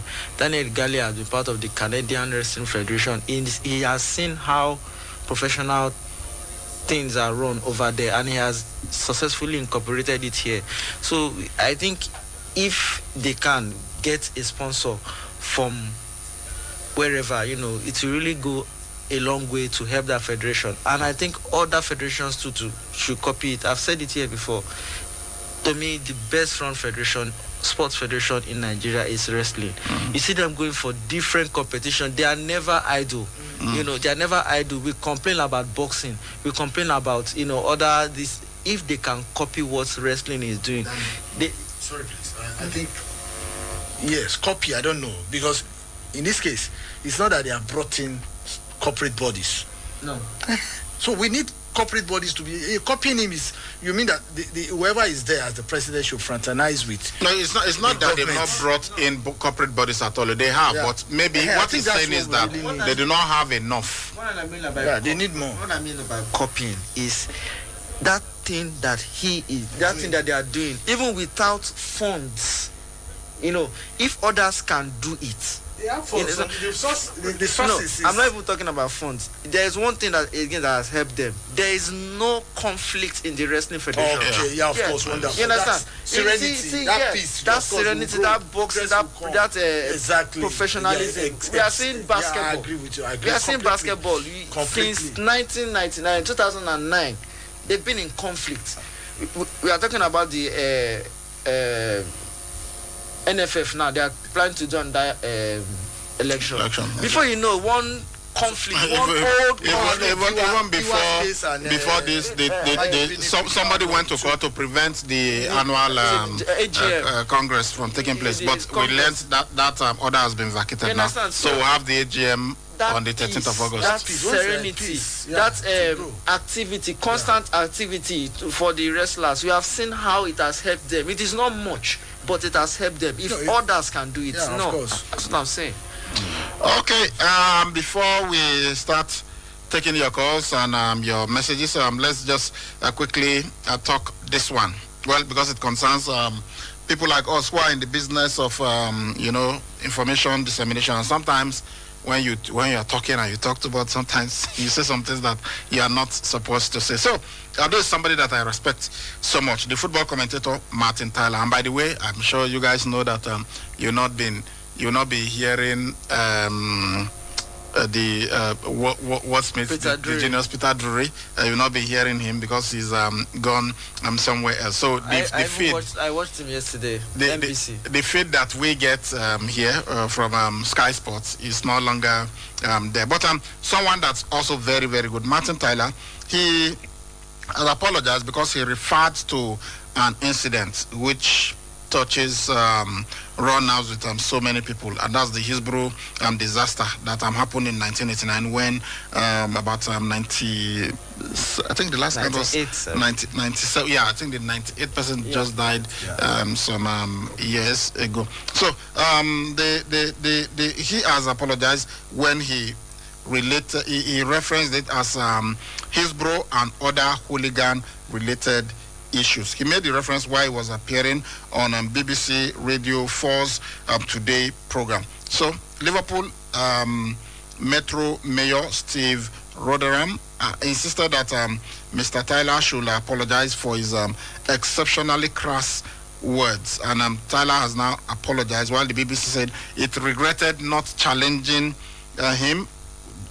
Not challenging his remarks robustly. The commentator said that he wanted to apologize sincerely and wholeheartedly for the things that the feelings that his words affected. So 97 Liverpool fans died as a result of a crush during an FA Cup semi-final at Sheffield Wednesday's Hillsborough Stadium on the 15th of April 1989. In the aftermath, initially, police falsely claimed that the fans forced a gate at the ground, while the Sun newspaper made untrue allegations about the fans' behavior on that day.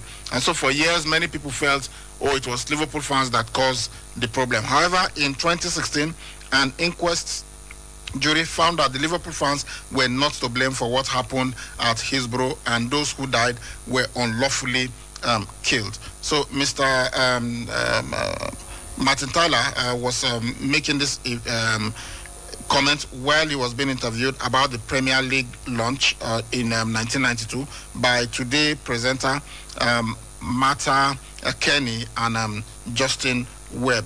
He said that the game was, so we're quoting him now, in a bit of a crisis at that time. We weren't that long after Hillsborough and other hooligan-related issues as well. So it was a very much a different time for the game generally. So they were asking him about the first season of the English Premier League, which we now love and enjoy in 1992. So he said there were some issues, and then they were just coming from Hillsborough and other hooliganism-related issues. And really, at that time, in the 80s and early 90s, there was hooliganism in English football. It got so bad that FIFA at one point even banned the fans from attending certain events. But that incident that led to the death of Hillsborough, Liverpool fans at Hillsborough, was not hooliganism related. So that's what happened, and then he has been asked to apologize. And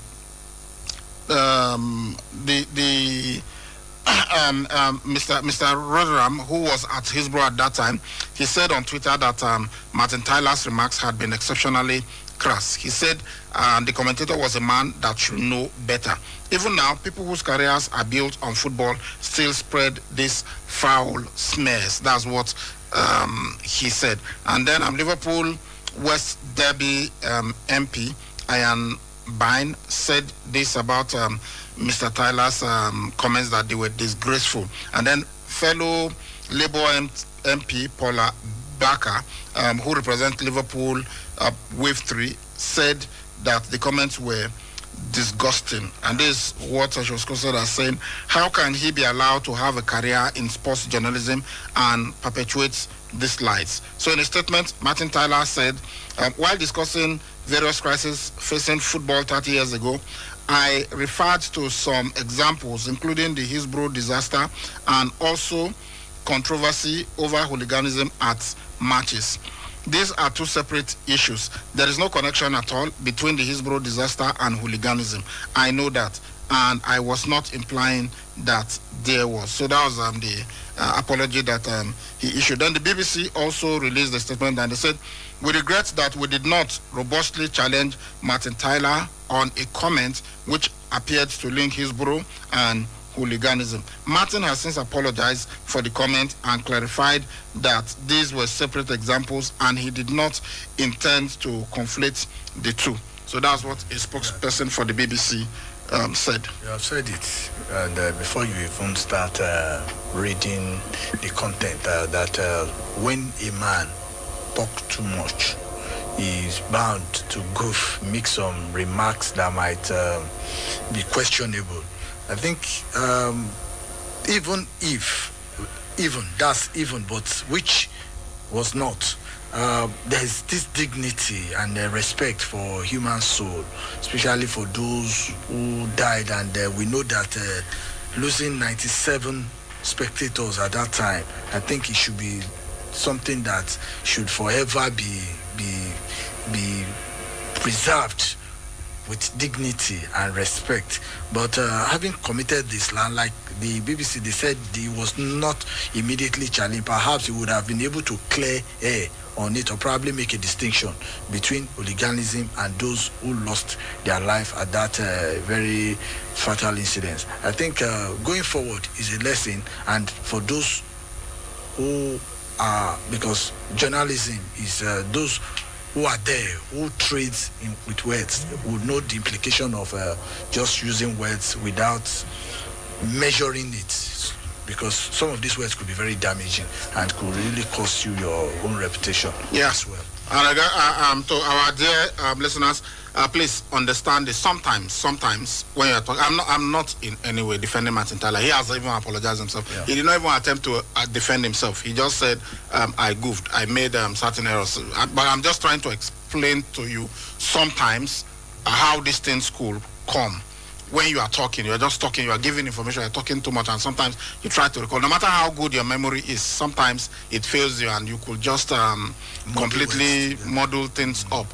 I recall once when I was talking about African footballers of the year, I then mentioned Cynthia Uwak, and then said the late.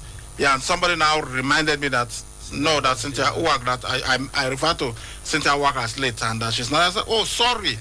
What came to my mind was Ifeanyi Chejina. In my head, I was saying Ifeanyi Chejina, not knowing that I mentioned Cynthia Uwak. You understand? So sometimes this can happen. You just goof like that. So for Martin Tyler, but because for so many years it was reported that the fault was Liverpool's fans that caused the stampede on that day. They were the ones that were responsible, and that was in the height of hooliganism. So maybe these were things that he had himself had believed for some time. So when the final vindication came for the Liverpool fans in 2016, no, he must have noted and he must have reported that, but you know, something that has been in your head, yeah, maybe he just said that, although of course he will have been sympathetic, but he just said, okay, hooliganism issue and his bro, not really realizing the impact of his words. But the good thing is that he has been corrected, and he immediately apologized. So sometimes, unfortunately, these things happen. Okay, not particularly pleasant news coming out of Aba. We've got news from the match between Bend Insurance and Nasarawa United. It is Nasarawa United 2, Bend Insurance 1. Sunday, Okereke converted a penalty for Nasarawa United in the 53rd minute. Yeah, that's what's happening now. So it is Nasarawa United 2, Bendel Insurance 1. How many minutes have they played? 60 minutes now of action. So I've got 30 minutes more, maybe less than that, because I'm sure by the time that they are sending it to us, it could be that more minutes have passed. 2 or 3 minutes delay. Yeah. So that's the situation there. Bendel Insurance have got to come back. They came back the first time. It was 1-0 to Nasarawa United. They got the equalizer. Now Nasarawa United have scored again. So they've got to try and come back again and see if they can get that. Well, okay, there is an update now. Okay, it's for substitution. Serki Ismail is out. Imade Osanenhoy has gone in. 61 minutes of action in that encounter. Bendel Insurance versus Nasarawa United. That's the only one I'm saying. I'm trying to get the other matches that are on now, but I'm just getting this from the media officer of Bendel Insurance. But other matches are on as we speak. So as soon as we get the updates, we'll let you know what's going on over there. All right, guys, let's go on another break. We will be back to continue with the show, and when we return, we will be taking your calls. Warriors under pitch of rain, superiors in rivalry, please Bendel Insurance. Together we are victorious, with focus we be champions, please Bendel Insurance. Great, great,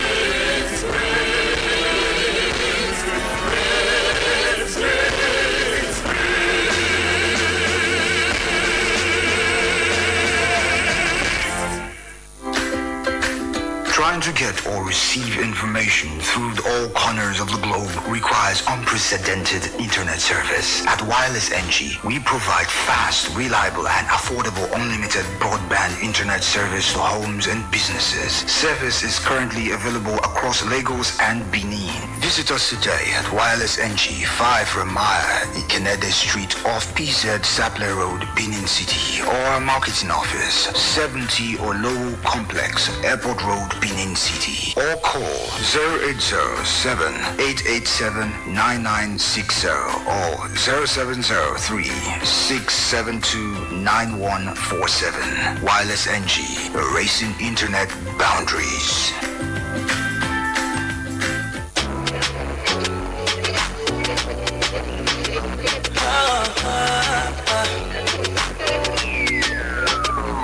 Everybody wants to know more of this and more of that. What is happening around the globe? Me, myself, I want to know. Searching up, cause I got good news for you. The best station is knocking on your door. Just sit back and relax. Just sit back and relax. Cause all you have to do is tune into 92.7 KUFM. Tune into 92.7 KUFM. Tune into 92.7 KUFM. Tune into 92.7 KUFM. Tune into 92.7 KUFM. Tune into 92.7 Information. Tune into 92.7 KUFM. Tune into 92.7 92.7 KUFM. Turn on excitement. You be builder, electrical engineer, electrician, contractor, or house owner.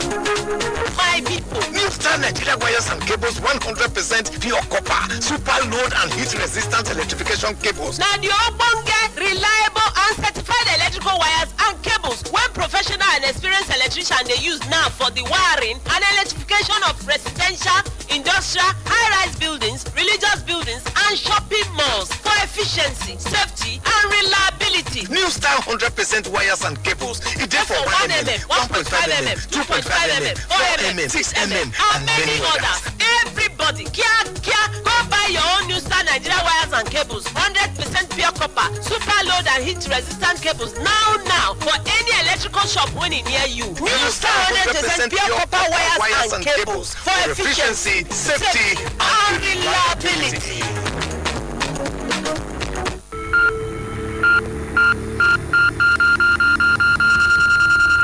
Tickets to the highly anticipated KUFM White Ball, The Rebirth, are now available in the following categories. Regular, 5,000 Naira. VIP, 20,000 Naira. Silver table for 6, 100,000 Naira. Gold table for 8, 200,000 Naira. Platinum table for 8, 500,000 Naira. To purchase your tickets, please call 0806 023 2180 or 0703 109 4612 or 0802 232 7191. Tickets are available at KUFM Marketing Office, 62 Ihama Road, GRA, Benin City, and KUFM Broadcasting Complex, Air, Benin Auchi Expressway, Benin City. KU White Ball The Rebirth comes up on Friday, the 9th of December 2022. Venue, Rick Rex Event City, 15A Gobadia Avenue, off Etete, GRA, Benin City. Red carpet, 4 p.m. Main event, 6 p.m. KU White Ball The Rebirth, a glorious return.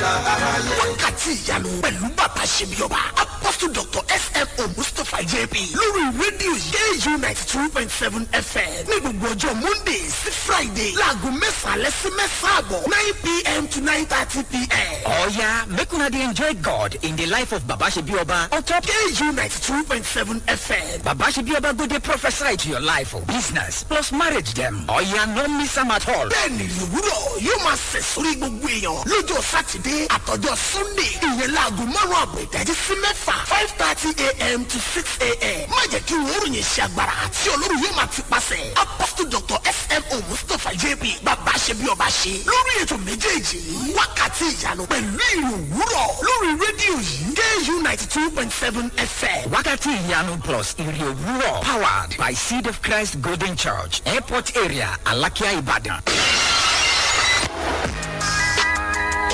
Do you know that following people without their consent is stalking and it's an offense? Don't be an offender. We give our consent for you to follow us on all our social media platforms. On Facebook at KUFM Nigeria, on Instagram at KUFM Nigeria, on Twitter at KUFM Nigeria. Check out the latest pictures and videos and catch breaking news, entertainment gist, trending issues and happenings on social media by following us at KUFM Nigeria across the various platforms. KUFM, turn on excitement.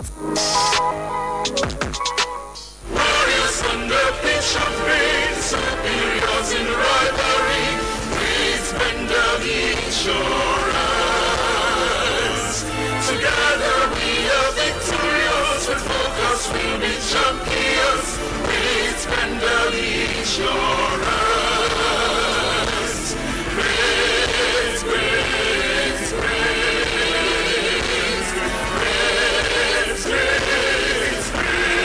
Well, they are the great Bender Insurance, but they are not playing particularly great right now. They are down 2-1 against Nasarawa United in the ITO Cup. They have been making a couple of substitutions. The coach trying to change the game, but so far it is Nasarawa United who are leading. Welcome back to Saturday Sports Fiesta. It is live on 90.7 KFM Benin City with me, Sali Ibrahim, the Sports Bracadabra, Adewale Akindano, and Danny, the analyst. Okay, it's time for you guys to join us on the show. Call us on 070-6263-9275 or 090-3939-4427. You can also reach us on 081-2178-9154 and send us a text message on 080-7400-9076. Hello. Hello, I'm very well. Good evening, welcome. Yeah, this is Thomas. So I said I'm going to carry first today, no be Danjuma. Congratulations. Yeah, very well. Hello. Go on. I want to ask more questions. This Fafana will be saying Chelsea won't break back. Go by. I don't know how that was. I know she said the director 21 years. But I don't want to see Maguire some style here because that money too much. You know they watch the guy. You know they watch Leicester City because he was injured for much of last season. But you don't know Maguire. You don't know Wesley Fofana. You never see him. I know I don't see him, but maybe look at it, that money too much to buy him. 80 million pounds. Sometimes just because you want a player and the club not release them, if you get the money you go pay. Sometimes the clubs they do like that. Okay, later you pay me usual. Then update me and Chelsea transfer. Whether they will say the John and the one swap the John and Alonso. I don't know how to it is. I bet just update me and Chelsea transfer. Thank you, sir. All right. The truth is Barcelona want Alonso, and it appears that Chelsea might go for De Jong. De Jong, it appears Barcelona will have to sell him to register players. They've not been able to register many of the new players that they've signed. And the deadline, not been able to deadline is coming. Yes, I think August 11th. Hello. Hello, good evening. Danjuma, welcome. Danny, the analyst, good evening. Good evening, Danjuma, welcome. Good evening. God bless you now for the analysis. Thank you, sir. Looking at what they happen for whether insurance and Nasarawa United, not the good news. But I see a friend made a fight back that will recognize and call in for penalty. So for yesterday match, Arsenal started, but last season they don't start well. They lost 2-0 against for that last season. So this season they call in 2-0. Maybe better things to call due to the pure so they sign. So for Chelsea, I just see that we will start in a good way today. Liverpool, they draw them out. You expect they win them out, but they're no coffee winner. Maybe they miss the money small. This is the money. When Salah and the Firmino, now they pick that they give Liverpool the attack last season. Maybe say, even though they lose 1-0, 2-0, they keep fight back on with the match. Maybe at the back. After the money, no call this way, they go see cook. For the other Tottenham, I don't see when Tottenham they kill their man, they open the first goal. I don't think they will come back to you because after the coach, they go like to lose that man. And they don't feel the mark. Congratulations to them. So you will clean him as usual. God bless you now. Thank you. Hello. Good evening, my brother Ibrahim. Good evening, Adewale and Danny. Good evening. Nice to have you, sir. There's Anaro Samson. Welcome. Thank you very much, my brother. I'm really enjoying your precise analysis generally. Thank you. I really thank you guys for doing a wonderful job in KUFM. You've made us to fall in love with KUFM. Whatever you guys do over there, we are really appreciative for each and every one of you here. As a Bendel Insurance, you just have to try. It's long with one the FA Cup so that they can do continental. But I know it's not easy, but they can do it. The women, I will say congratulations to the women for making us proud. It's even football generally now. They are the one leading the men. The Commonwealth Games, they are the one doing it. World Athletics Championship, they are the one doing it. Congratulations to the women. The men should sit tight. Unfortunately for us, it is the women that are controlling them in their various Insurance and very, very more because I know we are going to release that thing as well tomorrow.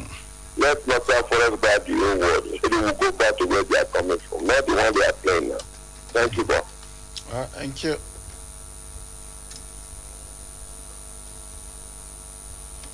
Hello. Hello. Good evening. Yeah. Good evening, sir. Welcome. Hello. We can hear you. Welcome. Go on. Yeah. By your name. What number did you call? I don't understand. You called the studio line. I want to tell you expert. Hello. I was answered you. I said welcome. I don't understand. Welcome. You're on air now. Whenever you call this line, is it not you are on air? Why are you asking whether you are on air? Sorry, sir. I had only your voice. I thought you were the baby back there. My calling again has been long. For what's the about Bayern Munich of Manchester United? First of all, Manchester United. Mr. Brian, I want to ask you something. If you were to rate United transfer, how many percent will you give it? United transfer and so far. How will you rate it? Well, not particularly great because they've not really brought in the kind of players I expect them to be bringing in when they want to compete. But someone asked me this thing about Manchester United, whether they are title contender, and I said each one of the 20 clubs are title contenders. And we're talking about Manchester United. They will always be title contenders. I think that had a scandalous season. That was very bad season. We expected to leave the market, and this what they are doing. They are using the entire summer to pursue up in attacking the ball, and they are not going to get him. So the girls look on serious, and I'm surprised why Ronaldo will get criticized because he wants to leave and a serious club. A big player like Cristiano Ronaldo. I mean, Manchester United, I love United more than Ronaldo. But that doesn't mean I should not be truthful. United is unserious as it stands, because if they are serious, with what happened last season, they would have been signing players there. That's my only convinced Ronaldo. Okay, they have a project, they have a future, they have a target, but rather nothing to convince him to stay. So they should just let him go. So that when those Messi people come, we know how to attack them. So that's what that will go. I just, rather than short of the problem, I don't know, but I will not for him to go. I don't want him to play Europa League because to play Europa League. And then for Bayern Munich, congratulations to Sadio Mane for scoring his first Bundesliga and goal of his Bundesliga debut. Right now, 11 goals in 2 matches. We don't really know about those kids. Who is going to regret joining Barcelona? Goodbye to him. I wish my team the best of luck this season. I'm going to play United, Bayern Munich, and Ronaldo. So thank you very much. All right, thank you. Thank you.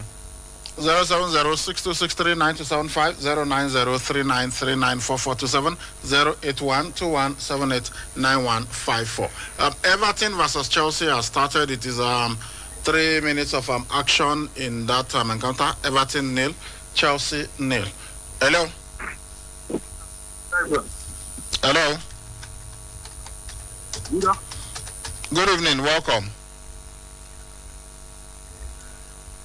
Hello. Come closer to your phone.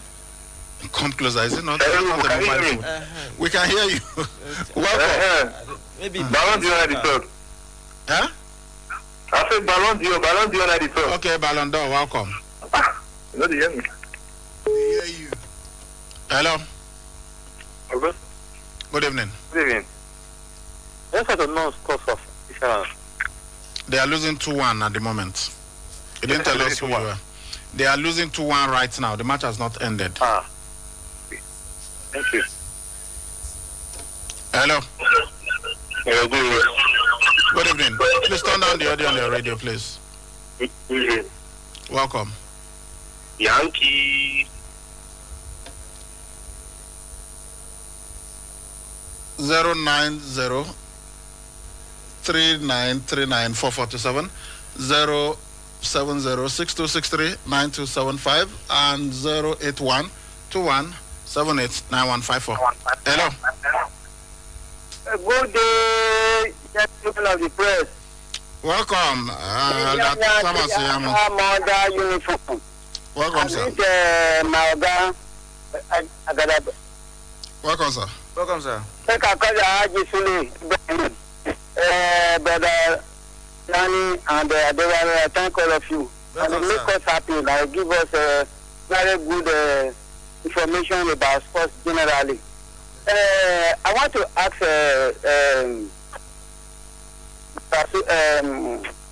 Adewale, which of the four teams would you consider to be title contenders for this premiership? Contenders, or a probable champ that will emerge the winner. All of them, the three of them. Which of the four? Yes, I mean four of them. At least out of the four, one must win. We know the one that has won four out of 5. I think is the most likely one that would. He's asking you to give him 4. Okay, actually, in order. Will win the league. That's what he's asking you. Yeah, of course, Man City. I'll go for Man City. Should I give you in order? He said 4. Just give him 4. Okay, Man City, Tottenham, Chelsea, and Liverpool. Okay, thank you very much. My regards to Danjuma and Victory. All right, Daddy. Thank you. God bless you all. Nice to have you, sir. Okay, sir. Thank you, sir. Hello. Good evening. Good evening. Welcome. Great show, Mr. Ibrahim and the crew in the studio. Yeah, thank you. I just called. I always try to call, but I'm getting through for the first time in a long while. This is Comrade Joel from PZ. Okay, great to have you. We read your text messages sometimes. Yeah, I know. I appreciate you for acknowledging. I just want to respond. I hope Bender Insurance will come back and give us something to smile at the end of the day. But I just want to react to the Ronaldo situation. I think it's a secret player. I love him and I respect him a lot. I think this whole idea of wanting to leave because Manchester United did not qualify for Europa, it's unfair to the club because he's under contract. He was signed to play football. Except maybe there are clauses in his contract that if he don't qualify for Champions League, he can go or something like that. Maybe there are no such privileges and such clauses in his contract. I mean, it doesn't make sense. If Portugal had not qualified for the World Cup, will Ronaldo have changed country? No. You can't change your country now, but you can change your club. I mean, in doing so, he should do it decently and do it greatly as he is as a great player. He doesn't need to be mixing up issues here and there. I just hope Manchester United too as a club will be able to manage the situation. If they want to let him go, they should allow him to go, because as it is now, if he remains, it's going to cause more trouble for them and cause them more pain. But at the end of the day, I hope both Ronaldo and the club will be able to have a common ground and ensure that everybody is happy. For Arsenal, we are happy that for the very first time in a long while, we had a good season, we had a good start. I hope they'll be able to build on that and continue to win games so that the fans will have something to smile on. All right. Good evening and well done. Thank you very much. Thank you. So London is top of the table. Arsenal, Tottenham. Hello. Welcome. Okay. We can't talk many, but I will talk small. I'll call you again. Talk small. That.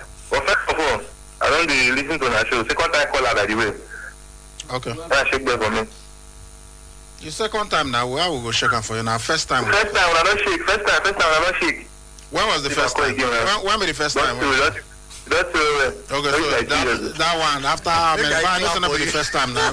Okay, my.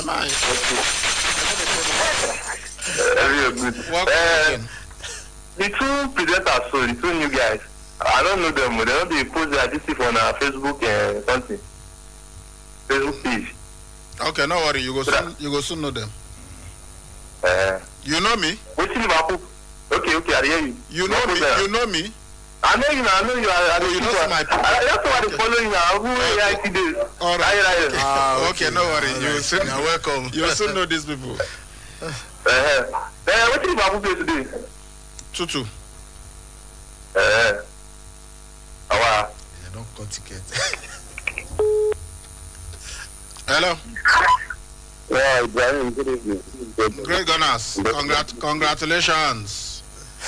You know, go praise Arteta now. After you go to shout Arteta. Praise Arteta now. Now, let me tell you something. You see the players where we get up to now, I can't still put my money on Arteta. I can't. Arteta don't have what it takes to coach Arsenal. He doesn't qualify. It's because Arsenal is a team that doesn't give managers pressure. Even the players, any player that comes to Arsenal, he never play under pressure. Any manager that comes to Arsenal never play under pressure. He never expect to sack. He just relax. So Arteta doesn't qualify. Arteta cannot give us anything. Arteta don't win FA Cup. Arteta don't win FA Cup. FA Cup with which squad? It was the squad that he met on the ground. And what happened when he got his own squad? What did he do?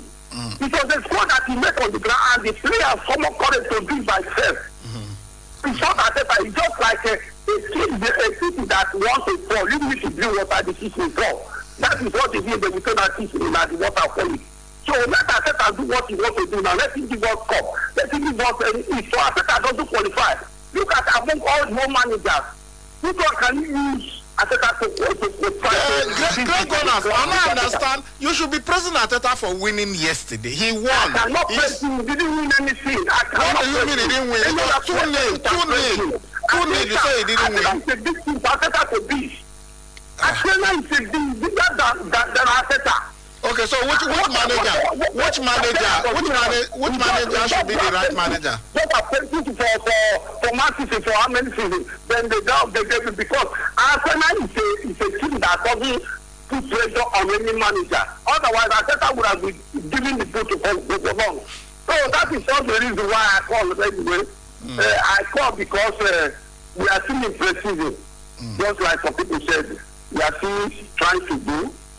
You know, the other day I told you, I believe I watched Arsenal from December to January when they will play Carabao Cup, playing FA Cup, then 3 days.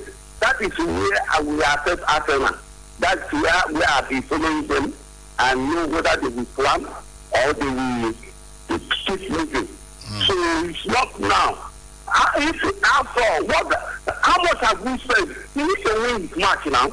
Everything has been given to him. He needs to perform. All right, Great Gunners. Thank you. Arteta doesn't qualify to be an Arsenal manager at all. Okay, you won yesterday and you are saying this. I wonder what you will have said if Arsenal had drawn or lost that match. If Arsenal have drawn or lose, it's a normal thing now.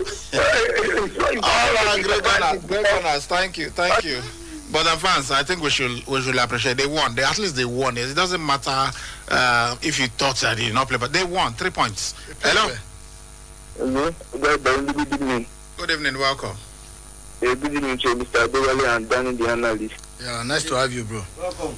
Yes. Yeah. Actually, to me, first of all, I want to speak on Manchester United.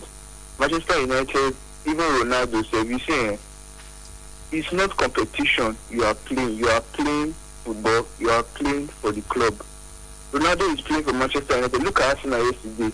Look at Zinchenko. Look at Gabriel Jesus. I think Gabriel Jesus is a player that left a Champions League club to Europa League club. I just had to reason and say, is it mostly the competition? You can play in the Champions League. You will not still win it.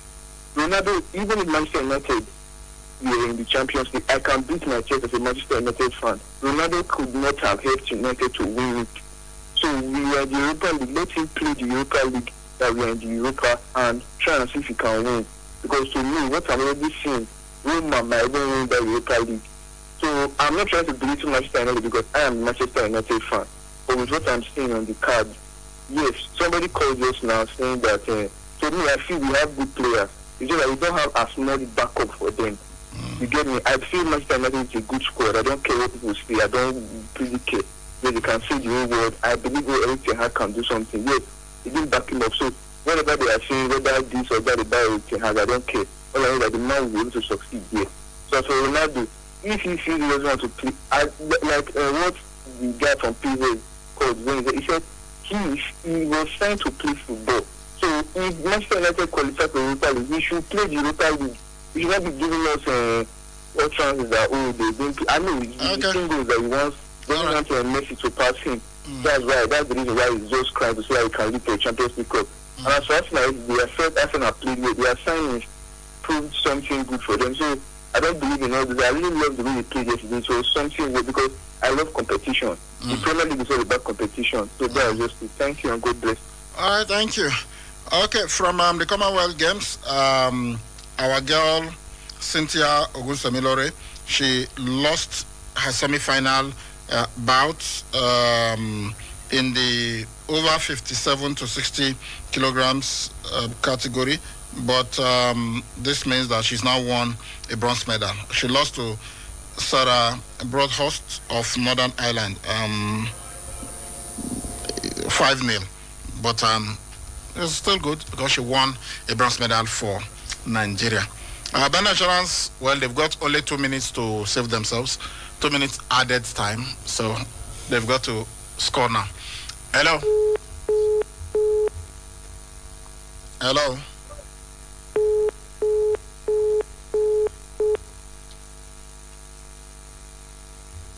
Hello. Yeah, good evening, sir. Good evening. Exodus, sorry? Exodus, okay, go on. Yeah, first and foremost, I want to celebrate my team, Liverpool. Yes, we did not win the draw. So there's no excuse for anything. That's premiership for you. I want to celebrate Nigeria contingent that is in Birmingham. I think we have it already 2 to go. So that your prediction will come to pass. Pass that prediction. And I pray and I hope so. For insurance, better insurance. I think this match that we are playing now, I'm really looking at it and I'm seeing something which beyond this FA Cup. I don't know NPA. Yeah, they are in the NPFL.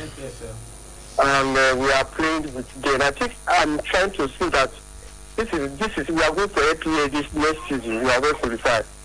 I just hope and I pray that they should beef and they should boost this insurance team so that we will not do what happened the last time. They should try to enter market and buy the Mindable player.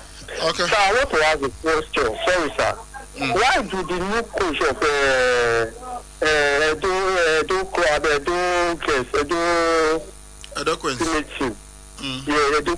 why the coach was not there? Lanti is with the under 20 women's national team, the Falconets. Okay, sir. This our Giamuso that is only 100 meter, 110 meters. Is the man that runs the 110. 110. It's 100 meters. Can she not compete direct 100 meter sprint? She can, but she specializes in the hurdles, and she also competes for us in the relays, 4x100 meters relays. She can actually, but it depends on what you are registered for. And so she's registered for the 100 meters hurdles and the relays. So that's it. So the last question for the day. This young man that comes to your social media, what you call that day, that is with our admiral in Birmingham, and that journalist. Wale Opatola. Yes, sir. Is it the Athletic Federation is sponsoring, or is the company, or is the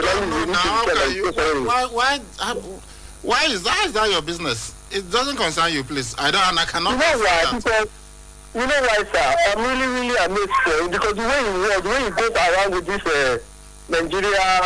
I don't have the answer for you, and I cannot answer that. Even if I know the answer, I will not tell you now. There are certain things that you are not supposed to be asking on air, so I'm not going to tell you that.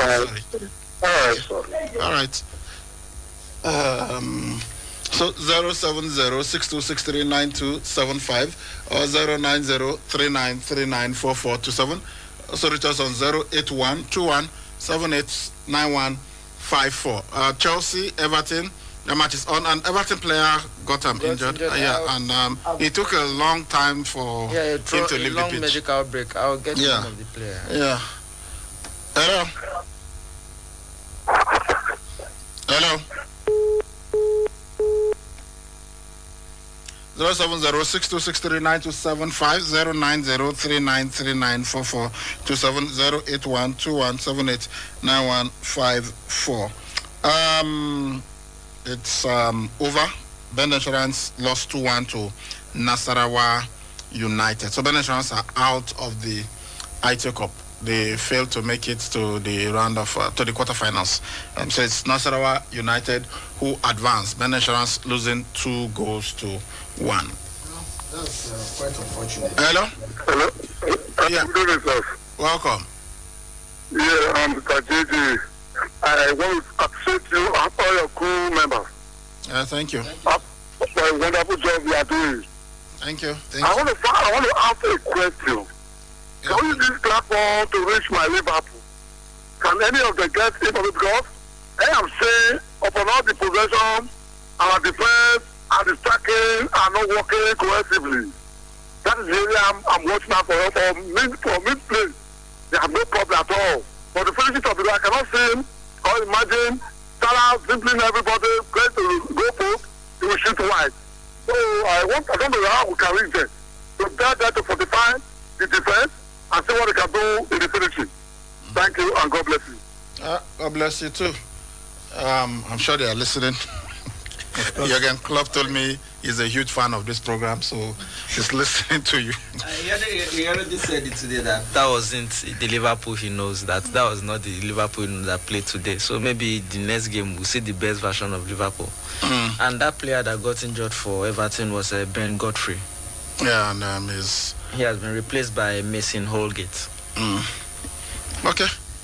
Raheem Sterling getting in all sort of troubles with the Everton players. They were swamping him there. Oh, clearly he was pulled back now. I don't. Look at and then this is what he did. He laid. He laid on the ball, and it's lucky that wasn't in the box. There was a referee, and that's why the Everton players did not attempt to kick him, because that normally that's the reaction, that the impulse you get to try and kick the ball from underneath the player, and if you do that in that situation, you could get penalty and a red card. 07062639275 09039394427 08121789154, and then we've got the text line 08074909076. That's how you can reach us on the show. Hello. Good evening, sir. This is Pastor Mike from Ego. All right, go on. I'm here again to appreciate you for all your input to make us feel happy. Thank you. My greetings to Daniel, to Adewale. I know we put debate, and I want people to please to keep on doing it for us. And as a fan of Arsenal, I just want to announce today, because that's my friend, Brother Mike. I know he's not on my side. So I just want to announce that I will be here and where. Besides that, sir, nobody can force one's win for another person for a very long time. So everybody will adjust to tolerate one another. So at times some of us, whenever we are arguing there, I don't know whether we have a personal share that we are really collecting. So we are just a fan. I pray the Most High God to give us wisdom, so that the public will enjoy whatsoever we are listening to, and how we contribute to our quarter. God bless you. I love you. God bless you too. Everton pressing, and this should have been a goal, but wonderful reflexive from Edward Mendy. Wow, that was going in. It was in, and wow, he needed every inch of his 6 foot 6 frame to save that. Hello. Hello. Good evening. Good evening. Please turn down the audio on your radio, please. I didn't say you should cut it. Say turn it down. Hello. Hello, Mr. Ibrahim. Good evening. Good evening. Welcome. This is Brother Mike. Great to have you, Brother Mike. Please, I want to tell those people when they come say Asra, initial gra. Asthma is if they want to say people that want that we fight for this time around, forget it. In fact, the contenders is Chelsea, Man City, Liverpool, and Man U. So Arsenal, forget it. So those Arsenal, those my friends, will be Arsenal fans, they should forget that initial gra. No be who starts race, now he's the winner. You understand? You see our girl will win this gold medal for America. You know, when they started, the rest people will be initial gra. Before you know it, he zoom past them. So that is it. So now I reply that my brother will call me. Okay. All right. Thank you. So that's our. We are going on a break now. Of course, stay tuned. We will soon be back. Do you know that you have the right to quality broadcasting? The National Broadcasting Commission says any person, group of persons, or organization aggrieved by the content of a broadcast or the conduct of a broadcast station may lodge a complaint to the station and all right to the Director General, National Broadcasting Commission, number 20, Ibrahim Taiwo Street, Asokoro, Abuja, or send a mail via info@nbc.gov.ng. Please ensure that your complaint includes name of the broadcast station, title of the program, date and time of broadcast, and essence of the complaint. Also remember to include your name, address, telephone number, email, and append your signature. Note that your complaint must reach the NBC within 14 days of the queried broadcast. NBC, your right to quality broadcasting. Do you really want to study in a safe, serene, and conducive environment and graduate without strike action? Do you want to work while studying? Do you want to relocate with your family while studying? Or do you want your study visa and admissions to be handled by professionals and competent hands? Then this is your time. Admission is now open in Canada, UK, USA, Australia, Holland, plus 40 other countries. Apply today at Edu Abroad Educational Services Limited, 27 Airport Road, opposite Observer, or 133 Benin Agbo Road by Agbo Park. Call 0908-165-1871, 0818-273-9593, 0817-464-0217. Facebook, Edu Abroad NG. Instagram, Edu Abroad Limited. Twitter, Edu Abroad _NG. Or visit the website at www.eduabroad.ng. Edu Abroad, raising, restoring, and repairing generational foundations through education.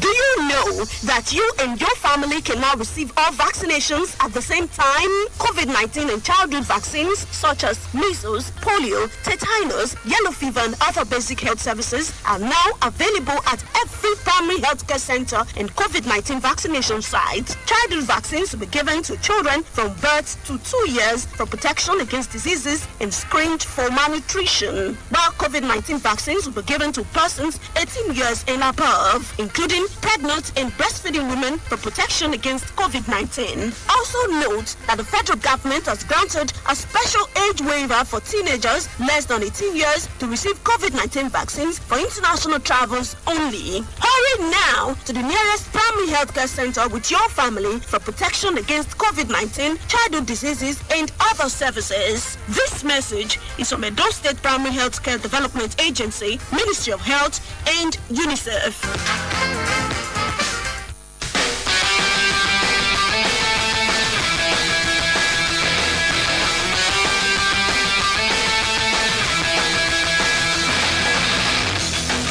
All right, welcome back to Saturday Sports Fiesta, live on 92.7 KFM, Benin City, with me, Sali Ibrahim, the Sports Bracadabra, Adewale Akendano, and Danny, the analyst.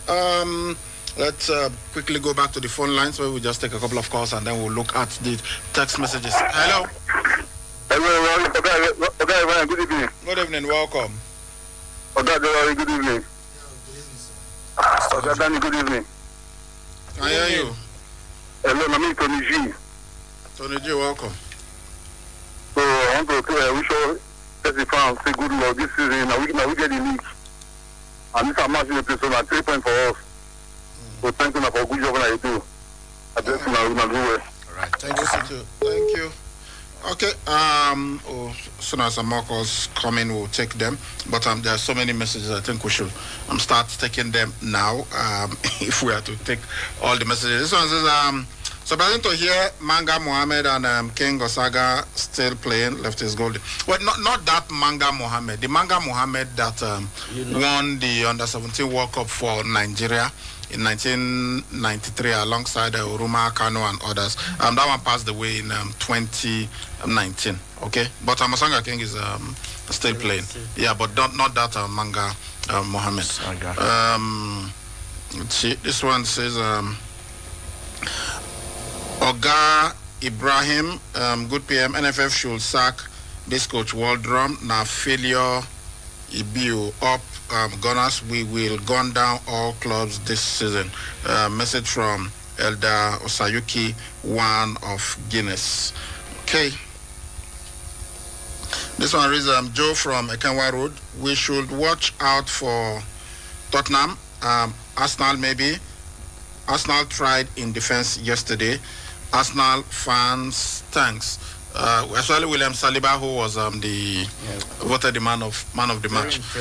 Tottenham, I think that there are one side to really look at. I think they will cook. They will cook this season. Yeah. Good evening, men of sports. For me, they should give CR7 the captain's ban. I think that will make him stay because this striker Ten Hag banking on how now. Okay, that they're banking on now they will fail. Pato from Upper. Okay, from Upper, that's just what he said. Good evening. This is Mr. E to address the man that called about Arsenal. I don't understand why he will say such things about Mikel Arteta, although I'm not Arsenal. Okay, Arsenal was about trusting the process. I'm honestly disappointed for those saying Arsenal are not title contenders. They are not true fans. Anyway, I see my club comfortably demolishing Everton. Our squad looks absolutely amazing. Let's go, Chelsea. Still goalless at the moment, though.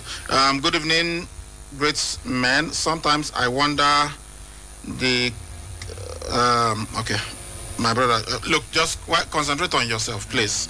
Stop referring to other people, and even if you refer to them, you've got to be disrespectful and not use certain words. Okay, we try as much as we can to be very cordial.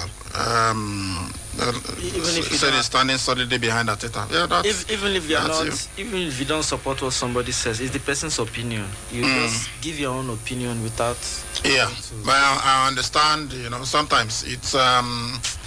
I don't know. So it's really difficult. You know, sometimes the way some people talk, and if you know, personally, I don't like it. And as a station, KUFM, we don't encourage that, and so that's why the issue of call. Yeah, we are delighted to give our fans the right to call in and talk on different platforms, but we should try not to abuse it, not to say certain things that we're not supposed to say. And every time they advise you, please be cordial, be cautious, and all of that. So let's just try and maintain that so that we can all have a good conversation. You are free to disagree with anybody. Yeah. So if somebody says something that you do not like, you disagree with him, but not use certain words on the person. Good evening, gentlemen of sports. Please, how many medals have Nigeria won in the ongoing Commonwealth Games? Igbe from Ubo. Well, we said 8 gold, 3 silver, and it's now 7 bronze medals because we just won an additional bronze medal. Now? Yeah, no, the one we talked about, the boxer that won the bronze medal.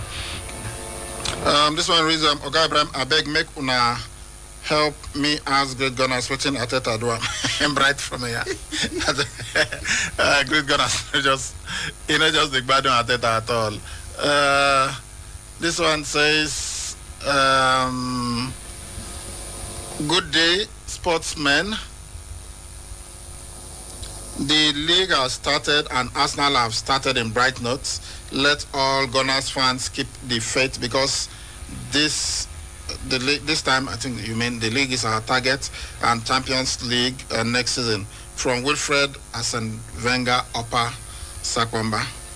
All right. Good evening, Mr. Ibrahim. I believe Mark Cucurella is worth every penny spent on him. He's a really good player. Ken from Ikobahio. See. Well done, men of sport. Is Kepa still going out? If yes, who will deputize for Mendy? Ike from Musolu. Well, for now, Kepa is still there.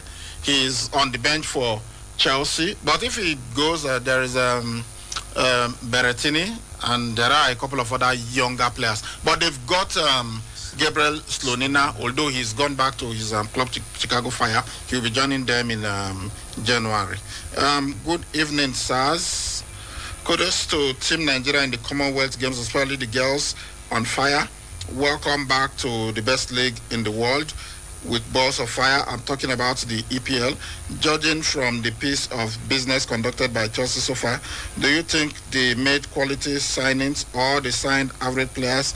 Are you impressed by the deals? And there's Victory. Yeah, Victory. The players that they signed, when you look at each of them individually, especially Raheem Sterling, Koulibaly, and Mark Cucurella. Fantastic signings. They've made fantastic signings. Then you look at Kani Chukwuemeka. This is a player for the future. But Thomas Tuchel says they will use him immediately. But that is also a quality signing. Then Slonina that they brought in, young goalkeeper for the future, and a couple of young players that they also signed. So far, I think they've done good business. It's just that they had a problem of having so many players leaving them. So if they had the spine of the defense from last season, they would not have needed to spend so much money on that department, because I think what they really need are midfielders and attackers. That was really their major problem last season. But because they are almost without centre backs, they had to they had to sign players. This one says, good evening, congrats to our girls in Birmingham. I love them, Sir Ibrahim. If the 2030 World Cup reach, hope you go any country when finally host them, cause that will be your 130 years on earth. And cause I know you were 30 when you watched the 1930 World Cup. I wish our under 20 the Falconers success, and to my friend Floris Sebastian a wonderful Costa Rica outing. We should go for the cup this time. Favor from Agua Park. Yeah, I think we are good enough for the cup. We've been in the final twice, so nothing there again now. Let's just go and win it. There is a saying that trust no man but in God. True saying. I can tell you, trust Fabrizio Romano when it comes to football. You will never be disappointed when it comes to football transfers.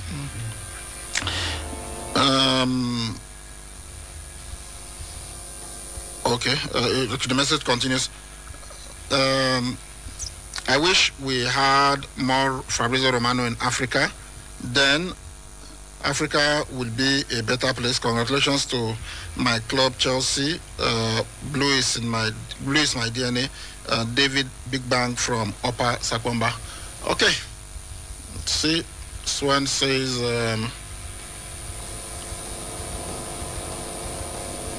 good evening, Sports Pharaohs. Has a Europa League winner ever won the Super Cup against Champions League winner? Yes, now. If yes, what club is it? With the absence of Martial, Man United should play Garnacho. He is a real talent. Good luck to our athletes at the 2022 Red Devil from Old Trafford. Yeah. Atletico Madrid beating Chelsea. Atletico Madrid beats Chelsea. Chelsea themselves beat Real Madrid 1-0. That was in 1998 or so. So there have been many clubs that have won the Cup Winners' Cup that won the Europa before it was the Cup Winners' Cup that defeated the Champions League winner. So it's not. I don't have time to do all that now.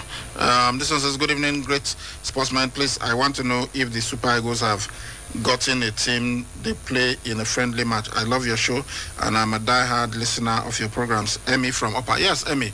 I mean, we mentioned it, I think it was yesterday, that they will be playing Portugal and they will be playing Cameroon in September. So we will have 2 friendly matches in September, Cameroon and Portugal.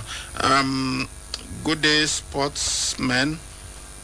Please, where is this Benin City mall located? Okay, for Bendel Insurance, I celebrate with them, and for Team Nigeria, I hope for goods today. All right, Exodus, okay. Exodus, you sent this message earlier. We've answered you now. Good evening, sportsmen. Congrats to all the medal winners at the Commonwealth Games, especially the women. What about our men, Ogaibra? EPL is back again. Go Manchester United this season. And this from Fegi. Well, our men are also there. They are also winning. It's just that they've not been able to win a gold medal yet. But they are winning. Yes, they've won us a couple of medals too. So it's not bad for the. It's just that the women have dominated. That's just what we're saying. It shouldn't be focusing on the gender. Yeah, it shouldn't be the gender. And look, if it were the men, I honestly would not be saying, oh, the men have won us these medals. It's just because of the women. I don't know. I've used the example of the endangered species. I've said that it's just because it's the women, right? And I feel we are not celebrating the women enough. That's why I'm stressing that it is the women who are doing this. So the men have also done well. This one says, good evening, IB. Nigeria have just won its 9th gold medal, 9 gold, 4 silver, 9 bronze medals, 72 total. Musa from Federal. Okay, I'm in the studio now. I'm not watching. I will have to go and confirm that and see what the situation is with Team Nigeria at the Commonwealth Games. Let's go back to the phone lines. Okay, sorry, 070-6263-9275, 090-3939-4427, 081-2178-9154. Those are the numbers to call. I think we can take just maybe 1 or 2 before we leave the studio. Hello. Hello, Brian. Good evening. Good evening. Welcome. My name is Your name is what? Osas from Mofa. Osas, go on. I'm a justice willing and draining our match now. Just that what I need, our coach will go for a good attacker. Because the way we are playing now, we don't have a good finisher. He's playing Kai Havertz in attack. Huh? It's playing Kai Havertz in attack. I've just scored. Raheem Sterling. Oh, but it's offside. It's offside. Yeah, Raheem Sterling is offside. The assistant referee was so sure, he raised his flag immediately, but we know that VAR is going to check that. Let's see the replay. Okay, he was offside. He was offside. He was leaving the offside position. That's what we call landlord. Well, I don't think I will call him that, because he made the run, but it was the shot came too early for him to backtrack. Hello.